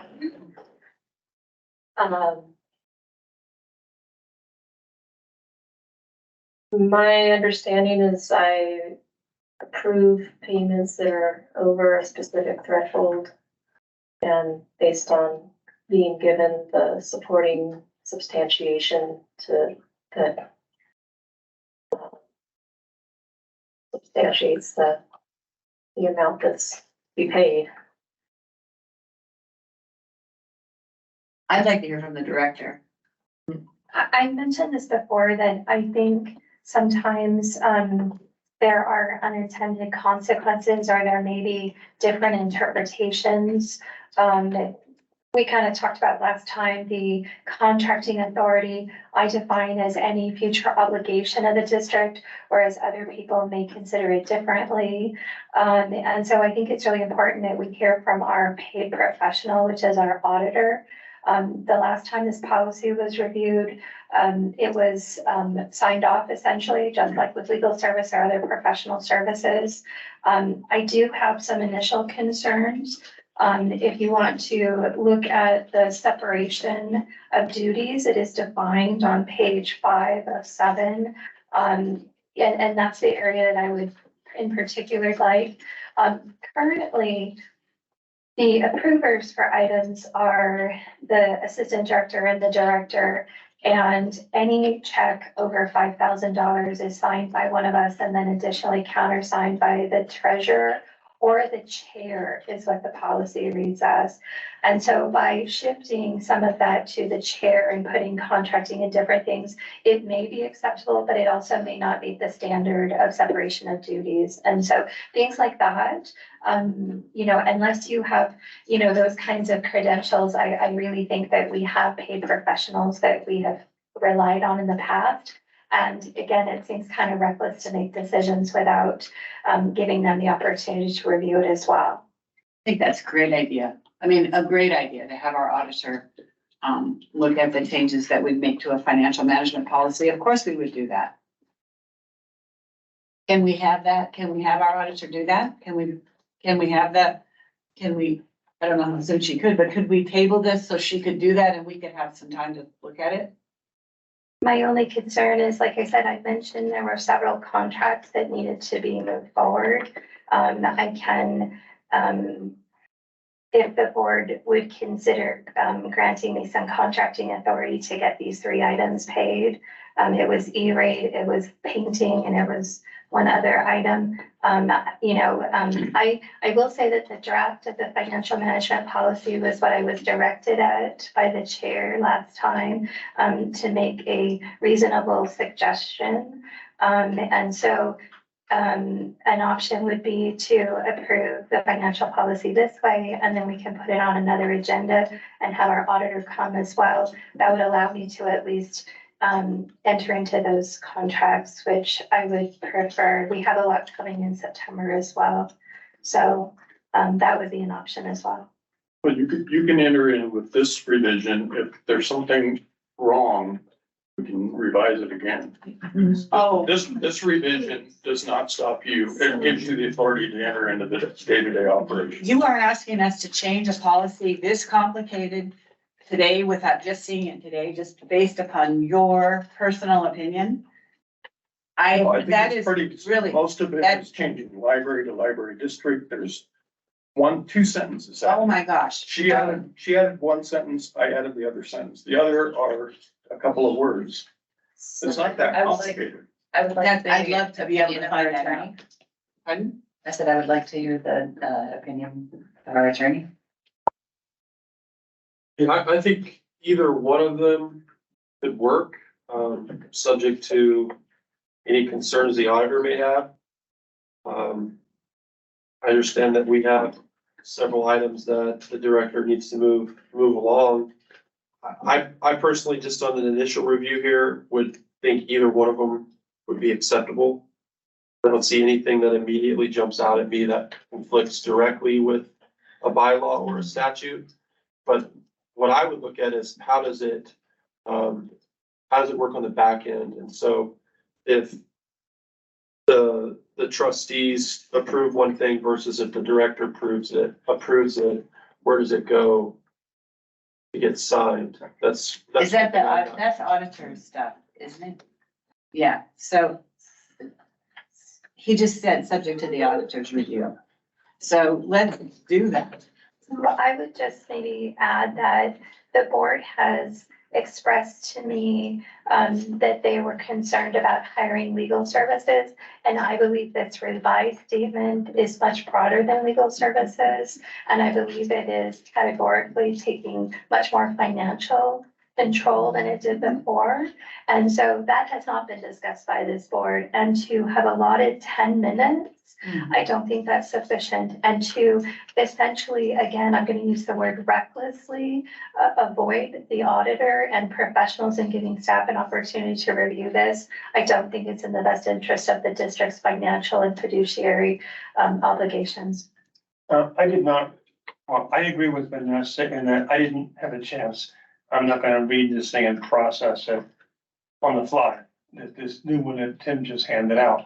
It was my understanding that the objective was to ensure that the board has the authority, and exclusively the board, to hire or to engage and disengage legal services. I thought that was the primary reason why we were making a change to the financial management manual.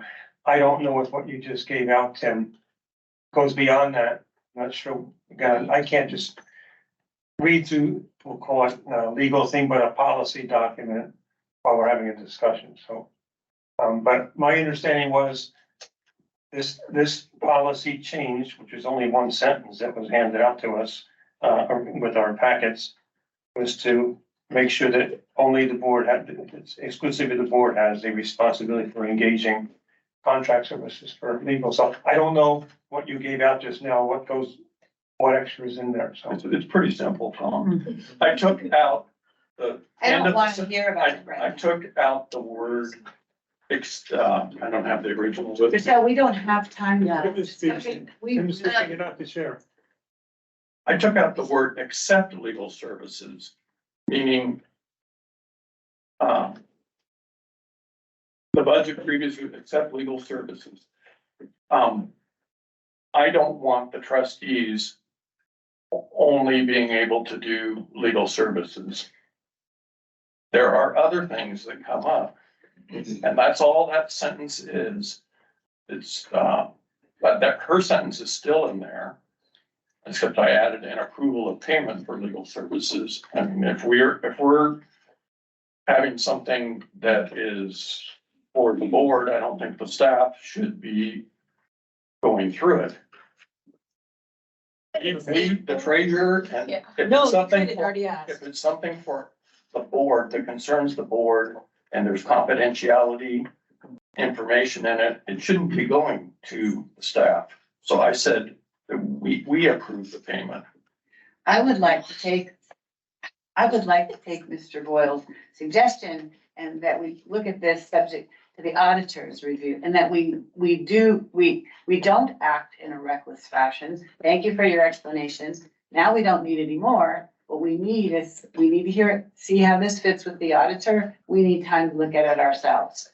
And so I would like us to put it on the next month's agenda. So in interest in moving forward, I think that is a lot for everyone to digest. So we could consider that at a future time. I believe that you made a motion. So I would like to make a substitute motion. Could we not have the board chair make motions? That's just. No, it's part of Robert's rules. I understand, but Okay. why would you do it?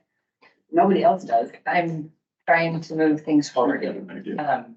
So I would like to substitute, that I move that we accept the draft, financial management policy. So sir, it has been moved to accept the draft financial management policy, the, board draft 8/17/2023. Do we have further discussion on that? Well, then I would like So then to bring they- this up again at another meeting to revise it again. Are you excluding that? No. So, so that is that, it's only legal services, so the, let me read it out loud. The Board of Trustees delegates to the library director the authority to contract on behalf of the library for the purchase of goods or services when the annual aggregate amount of the contract is $50,000 or lesser value, and said purchases are pursuant to a budget previously approved by the board, except for legal services. The Board of Trustees is solely responsible for contracting legal services to represent the district. That's the addition. Yes. Thank you for clarifying that. I want that to be very clear. So what we're saying is that the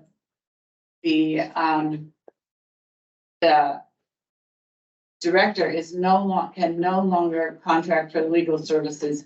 It's only the Board of Trustees that can approve that. Even though probably the director is the person who uses the legal services more than anybody. Okay, so we have an amended motion on the table. We have to vote on that first. To substitute accepting the board draft 8/17/2023 financial management policy. Okay. So we can withdraw that motion, that initial motion. Can I withdraw my motion or we vote? I think technically according to Robert's rules, once it has been, once you started discussion, you can't withdraw it. So right now, we're voting on, Did somebody move? we're. Sorry, If you can table it, you've got to be able to withdraw it. I moved that, we vote on this amendment that I proposed on the paper here. Just vote yes or no. okay, so it has been moved to, Doesn't it have to be an action item or no? His thing? it is, Okay. It's not, that's okay, not. so we're an gonna action item. vote on his motion, which is substituting.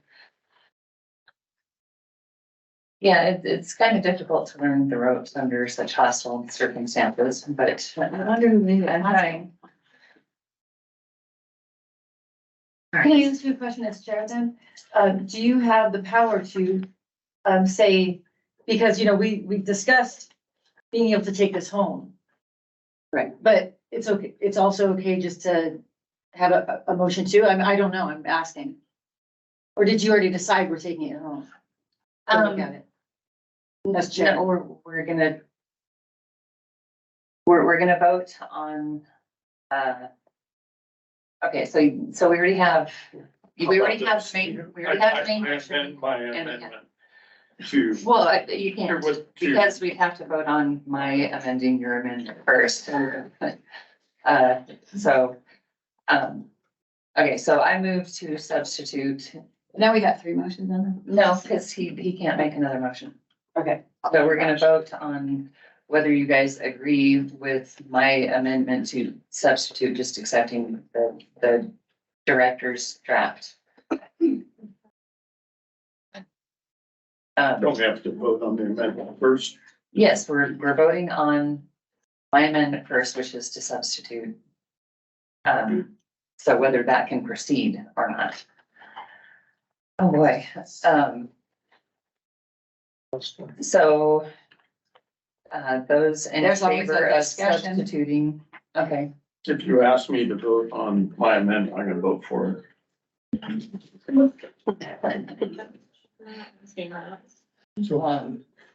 What you're asking is for us to, you're asking us to, I have no idea. You're asking us to vote on the original financial management policy draft that was handed up to us today. that would be if we accept my substitute. So we have to vote on whether we're accepting my substitute. What's your substitute, what's your substitute again? My substitute is that we would accept the Financial Management Policy Board Draft 8/17/2023. So we're voting. So we're voting to accept that draft. That would then become the main motion once we vote on it, but we have to vote on whether we're approving the substitute motion. So, if there's no further discussion, So we're voting to make this, we are voting to make this board draft the motion. yes, Okay. thank you, that was very much Wow, okay. succinct. Okay, so all those in favor, say aye. Aye. Aye. Okay, so I'm a now, nay, I'm a nay. okay, so four ayes, and, so the motion passes. We will now be voting on the motion to accept the Financial Management Policy Board Draft 8/17/2023. Is there further discussion on that? I just would like to say that I am not in favor of giving the Board of Trustees sole responsibility for contracting and, for legal services. I don't want to give the board sole responsibility for contracting or anything. Okay. And so, Alexa, can you give an example of a time where you might need to contact legal?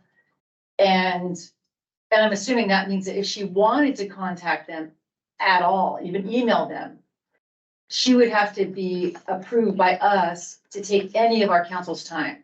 I think it's for contracting, setting up a contract, not to use the legal services, I believe. So she can use legal services anytime she wants without the approval of the board. Right. And contract, We've already contracted with. right. If there was some reason she wanted to get a different attorney for something that maybe Mr. Boyles doesn't, you're not used to, she could come to us and say, I need this property attorney for some reason. And we would approve her doing that if we wanted to. So I have a real example maybe to talk about. I guess it was last week, we spoke with ICREMP, Lindsay and I, and they offered us support service for employment legal support for potential personnel actions that were complicated. Again, it is unclear to me, even as this is written, there's no financial impact. But again, general counsel or specialized employment legal services, it's unclear to me whether or not I could engage them without consulting the board or consulting Mr. Boyles, even though it's again covered by our insurance coverage. It's not clear to me whether the board could enter into a legal service agreement that specifically, excludes the director, from contacting them. I can tell you that other entities and districts in Idaho, like the Meridian District, they have legal services for financial, procedures as well as for employment. And they have areas of specialty that they have legal services for. So not just general counsel, it's usually in cooperation with general counsel. Mr. Boyles and I have discussed, public records requests and whether or not having additional support in that area. Again, those are all things that are kind of unclear to me with what contracting means, for legal services. Would I have the authority to work with an ISREN provided, employment lawyer, with or without board approval beforehand? Or would that approval go through Mr. Boyles? So again, unclear to me. It seems like we are tying the director's hands. I guess I'm just surprised because you're the one who wrote it. This was your request. I was putting in writing what I understood you wanted. So that is exactly what I remember as well. I do not remember this ever coming from the director. Well, I talked by email or something, and I just said, if you wouldn't come up with something that meets the needs of all parties. So that wasn't what I understood. This is what, I understood that the board would, find acceptable. This has never been my assertion. My belief is that in order to, truly uphold the fiduciary responsibility, that I believe that I hold for the district, that I would need to be able to work with the board in contracting legal services. My opinion has always been that it is a cooperative and joint effort. It's my understanding that ICRIM is our insurance company and our risk management company, not our legal services company, we'll call it. And I think that hypotheticals of what we might need to do someday are kind of out of line. I mean, all we're saying here basically is it's the board's responsibility to engage or disengage legal services for the CLM. And I think that does the job. And with my understanding as well, that Boyles Law stated at one point, I don't know what meeting it was, that if there was something that came up that was out of their general area, they would acquire additional legal guidance if that was necessary. So I feel like we've got a lawyer, we've got a law firm, we've got a policy change here. It's relatively simple looking. It basically just says it's up to the board to hire and fire legal. And so I don't see that we're taking any abilities away from the director. So just to be more specific, because it is a real experience, it happened last week. ICRIM says that whenever, so I have authority for employment for hiring and firing decisions. And ICRIM is pretty supportive in both the general counsel and for staff, in making those decisions. As they describe to us, they offer, a set amount of money that they will, provide for coverage, so that we can have, as staff, and have an honest discussion with an attorney. So our ICRIP representatives are risk managers and they're not lawyers. So none of the information that we essentially share is likely to be covered under attorney-client privilege. What they also outlined was that most general counsels have specialized in expertise like in contracting and other areas, and that they may not be as familiar with employment-related laws to the level that we need. So terminating someone that's in a high-risk category or for something like that level of expertise. ICRIMP typically contracts for employment issues with Bruce Castleton and Lake City Law, which my understanding from the board is not their interest or direction. And so again, that puts me in a direct conflict. Can I utilize our ICRIM benefit and receive legal counsel with Mr. Boyles' knowledge from attorneys that this board has specifically told me that they're not interested or that they don't find suitable? Not all board members find those attorneys. unacceptable or. And to be honest, they are experts in employment and my experience with them was both outstanding. And we have had experience with, I've had experience with at least one of them was outstanding.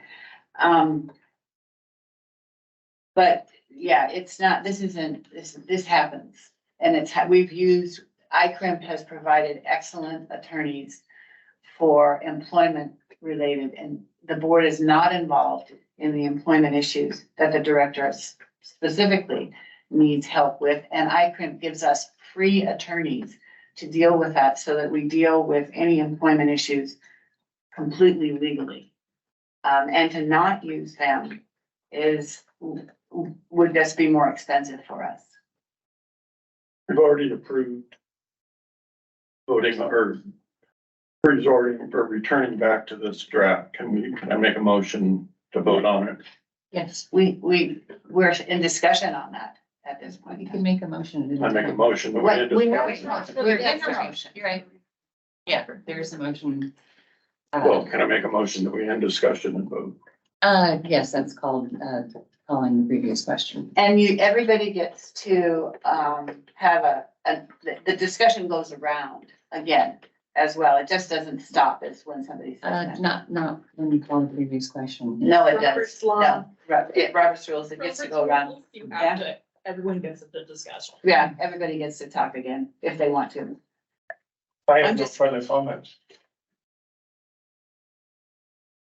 I don't do that. Well, I guess I need to be clear, is anybody saying that, Alexa can't, under this, can't use iCrimp lawyers? Because there is no financial aspect to that. So is that what the board is saying, that they wouldn't want her to actually on her own use iCrimp lawyers? The attorney firm in question has previously been questionable, so I would probably object to Say that. Questionable to whom? Questionable to whom? To use gotten specifically? bad advice. We've been no. told things that were not true. Okay, that is, you have, In my opinion. in your opinion, you have gotten bad advice. In my opinion, that attorney was absolutely excellent. Okay. ICRIP can give us insurance information. They're our insurance agent. We have an attorney to talk to. Okay, So this board is turning down free legal help from absolutely excellent attorneys. In your From opinion. And it's, No, not in okay, my. so back to my question that actually wasn't answered. It is not a financial, situation if she uses those attorneys, and this is saying that we have financial, control over the attorney or whatever attorney we want. So, I think there are more than just, insurance related, I mean, I think it's deeper than that, Tim. But, I want to be clear, would she be allowed to use for something that might, I mean, like she was saying, for an employee situation? Are you saying she is not allowed to use iCrimp attorneys, period, under this? Do you contract? Is it a contract or do they just give them to you? Because this is about contract. My understanding is that ICRIP provides a limited consultation as a part of your insuring agreement related to prospective and potential terminations only. So the ICRIP benefit is only related to terminations and employment law. So do you think, maybe you can try to answer my question, with this new language, is that stopping her from using iCrimp lawyers for what they're appropriate for? I read this to say that the board decides who they're gonna contract with, whether it be an attorney firm or ICRIP, an insuring agreement. And this gives the director the authority to contract under 50K previously approved by a budget. Otherwise. Right, but okay, the contract with iCrimp isn't. Does it fall under legal? Well, there's The actual another interesting question there about who the client is and if the ICRIP attorney who they represent. And that's beyond the scope of this. However, I'm not opposed to facilitating a consultation with ICRIP attorneys to make sure we have a handle on employment law matters, because it is a very complex area of law, and we don't want to be lackadaisical in how we're being proactive in managing those issues. And they are sensitive, and there's important legal requirements for us to maintain confidentiality. We have to protect the disclosures, there's health information. And so I really don't understand what the issue is here. It's provided as a benefit under the ICRIP policy. General counsel consults with ICRIP attorneys to assist the director in making appropriate decisions related to employees. And that's a very narrow question. It sounds like we're talking about two separate things, which is separate contracting with separate firms for additional bandwidth. But this is a very narrow, number 7, a mandatory endorsement on the ICRIP policy. It's limited to $2,500, $50,000 in the aggregate, and it's directly tied to a termination of an employee. Okay, so Mr. Bloss, did you actually call the previous question? Can I? Yes, and I think everyone Yeah. discussed it. Okay, because actually it says, so we vote on that. Staff haven't discussed it. Staff who wants to basically. Well, I believe when you call the previous question, you vote on it, and then if it's sustained, then you immediately vote on the main motion, and if not, then we continue to debate. Can we ask her? Can she ask he was able to give us, she had a question. She had a question for the attorney. Can she ask it? It's okay, I'm fine. Okay, so the previous, it has been moved to call the previous question.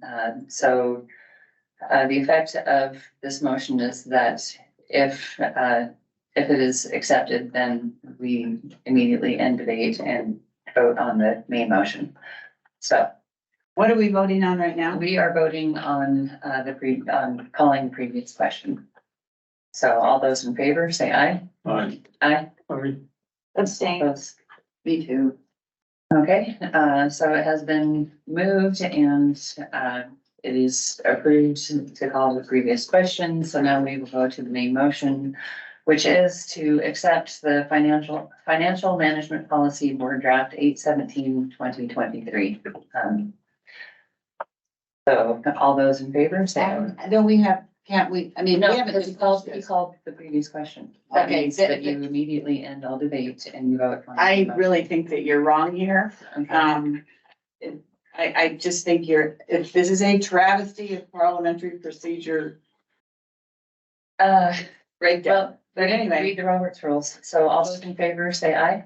Aye. Aye. Abstain. Nay. Okay, so the ayes have it, and the financial management policy board draft 8/17/2023 is now accepted. I move we adjourn. It's almost 5, it's not 5:30. Okay, we probably will need to end the meeting. Oh, no. We're going to go. No, it is very long. I Is think we extend the meeting 10 minutes. It has been moved to extend the meeting 10 minutes. All those in favor? Aye. Aye. Okay, so 5:40. Okay, so our next item is the board's intent to engage Jimmy's Roofing for Hayden re-roofing, and that is an action item. Alexa, do you have something to say on that? Yes, so we received this Tuesday, so I apologize, it was not in your packet, but I did email it. I'll explain first about the bidding process. So just as a recap, we put this out for bid. We did not receive any bids. And so after consulting with legal and our understanding, we are able to move forward with hiring and contracting anyone of our choosing, as long as they meet some basic requirements like public works licensing. So Jimmy's Roofing had expressed interest in the project, but could not meet the bid closing deadline. And they have subsequently moved forward with an estimate. A couple of items to note, also included in your email was an estimate or cost estimate dated 4/19/2023 from our architects, Miller Stoffer. And the current Jimmy's Roofing is below that estimate.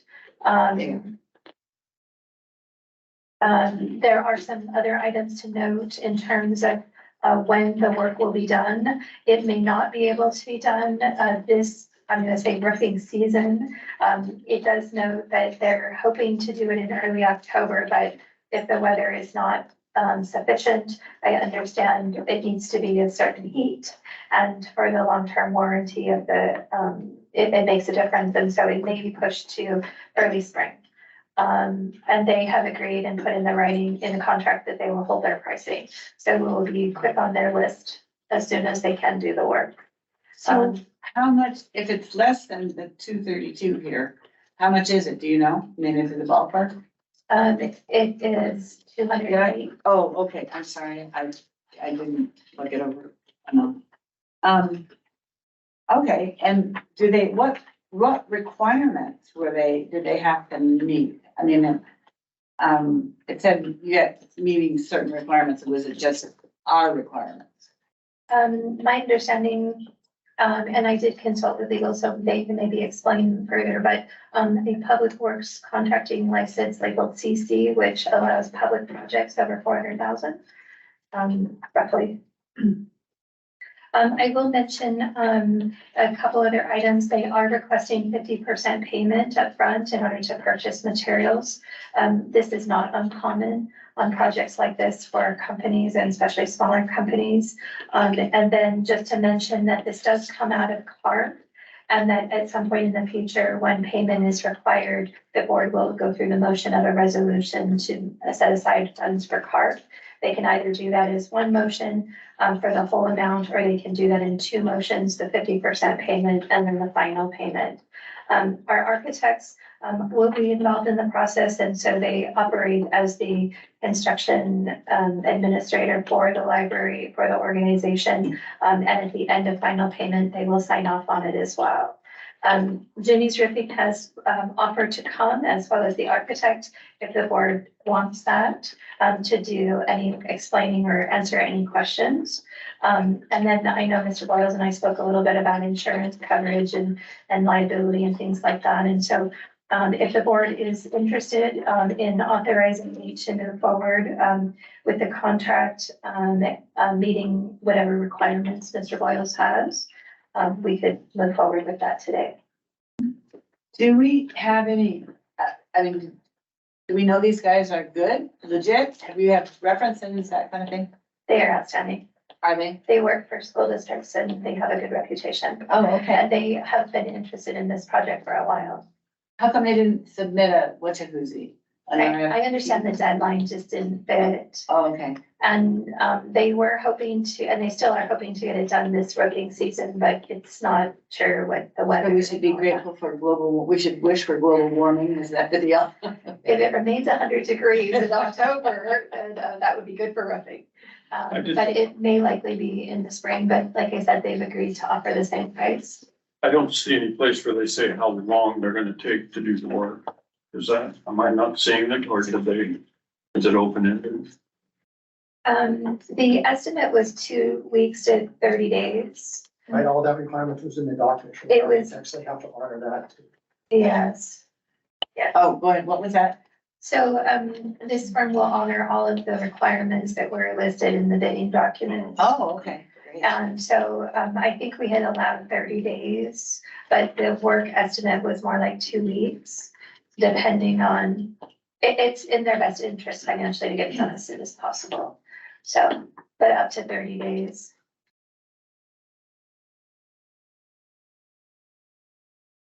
I'd like to move that we authorize this work for the roofing.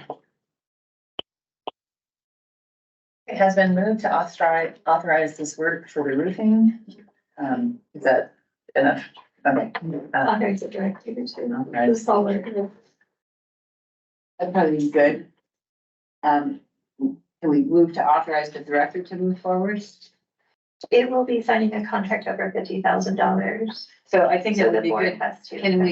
Can you adjust the motion to say the director? I'd like to move that we authorize the director to sign a contract to proceed with this roofing work. Sounds good. I would like Very excited. I know, I would like to say though, when we started talking about this, the estimate was for 112,000 or something like that, just saying. Okay, Just saying. it has been moved to authorize the director to sign a contract to proceed forward with this work. If there is no further discussion, all those in favor, say aye. Aye. Okay, it is unanimous and, the motion to authorize the director to sign the contract to proceed forward with this work, is approved. All right, yeah, I don't think that we have time to get into the materials selection policy, so, we will skip over that for now. So, I think we should just skip over. I mean, we have 3 minutes. all right, so, the next thing is the Director of Evaluation Policy Committee. As per our bylaws, the chair appoints the committee, and to save us time and confusion, I'd like to appoint a committee to suggest a policy on how, when, et cetera, we evaluate the director. I appoint Tim Foss and Tom Hanley to do this and, report their progress or a proposed policy at our September regular meeting. Okay, so one of the things who put this on the agenda? I did. Okay, so one more time, you put something by yourself on the agenda without talking about it with any of us in any way. Why weren't we all why wasn't this put up as a discussion of something that was needed? That's what I would have appreciated. I don't remember you asking our permission. Oh, to put you know things what? on the agenda. You know what? Yes, we did. We talked about them all the time. We talked about something. I'm not going back and forth on this. But I would like you to know, that I would like to point out to you that committees, we haven't used committees a lot before. So I looked up open meeting laws and on page 4 of the open meeting law manual, it talks about committees. And committees are under the same constrictions that board meetings are, special meetings are. They are open, they need to be publicized, an agenda needs to happen, and they need to be open to the public. So, and there of course can't be a quorum, but so I would say that if the committee meets, then and the director needs to be present. So, those are the requirements from open meeting law. We've not used committees before, and so that's why I read up on them. Except What for is this the last director May, do? when you appointed. The director is always pardon? You appointed a committee for the slate. The nominating committee, I did. Yeah. You're correct. And, I am quoting from the manual about what is appropriate for committees. So I would expect this committee, which is talking about policy, talking about working on a policy, would be noted to the public could come. Hear the discussion, trustees who are not part of it would be able to come and hear the discussion. And the director always attends all meetings. Is that correct? Yes. Yeah, is that in statute? Because it's not in our bylaws. It is in statute. Okay. Any board meeting or meeting of the board. And so it is considered, I've always done them as special meetings. I take minutes. And then again, the minutes are reviewed and brought to the full committee or the full board. And then no decisions are made or no actions are made. But the director does attend all board meetings. And whatever policy is developed by the committee is brought back to the board to be voted on anyway, or modified or reported back. So is that what the committee is to try to come up with write up a policy for the evaluation? Yes, There's nothing there now, director evaluation. but the library has no policy for this. So the personnel policy does cover an annual evaluation for staff and then a trial period. And because this is specifically relating to the director, there may also be an employment contract to review. Yeah, the contract says there's no initial 90-day review. And I think regular employees, staff with the library are evaluated every 18 months. That was my recollection of what the first MIO says. And I'm curious, Katie, how would you normally, if you didn't go to committee, how would you normally create a policy like this? What would be typical, just from my education? We ask the director to go research it and bring us back as much information as possible. You might be able to give us better information. And then we look at that as a board and listen to her. What would you do? I'm sorry, and let me just add, and then we pick it apart too if we want. And then we can change up things that she brought to us. It's always been done as a full board, but we start with staff because they are the most experienced and the most knowledgeable. And did you want to add to that, Alexa? No, I mean, I've seen it done a couple of ways. Sometimes your lawyer will do that work for you, but it's generally more expensive. And so generally, kind of like what you saw when I was talking about the request for proposal, a couple of different options that have been, either done before in the nation or in the state, and then a draft version, and then discussion about what is liked, what isn't liked. And so the board works together. It's very unusual to see kind of what we're seeing now, where one person brings something or that there isn't a lot of public discussion. So the board is given by statute the authority to make policy. So I don't know why we would go to the library director to ask her how to evaluate herself. Because we should be coming up with our policies. And we have other boards around, even in the county, that have done this. There's lots of examples. We should develop our own policy and then bring it back and discuss it and vote on it. I was asked to say how we did it in the past, and that was simply what I was doing. One of the reasons we do ask the director is the director has the most in-depth education and experience from anyone here. And that is one of the reasons. And even looking at how other directors are evaluated is not something that the director, I am just saying that's why in the past, we would have asked the director to look into this. Tom has been an HR manager for affiliated. He's got a lot of experience. I'm not suggesting anything. Asking the director is one option.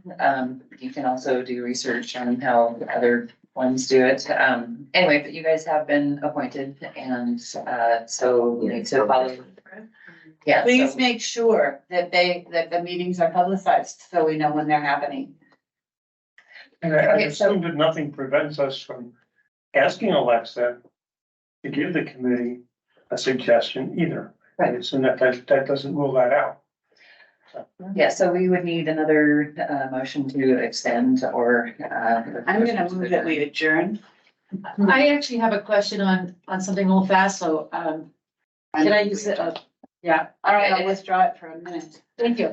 I just want to point out that, our next regular meeting in September, there were a lot of things tabled and said, oh, we'll do it September. So I just want to make sure that, when you work with Alexa, that you guys are both understanding that a lot of things were pushed off to September.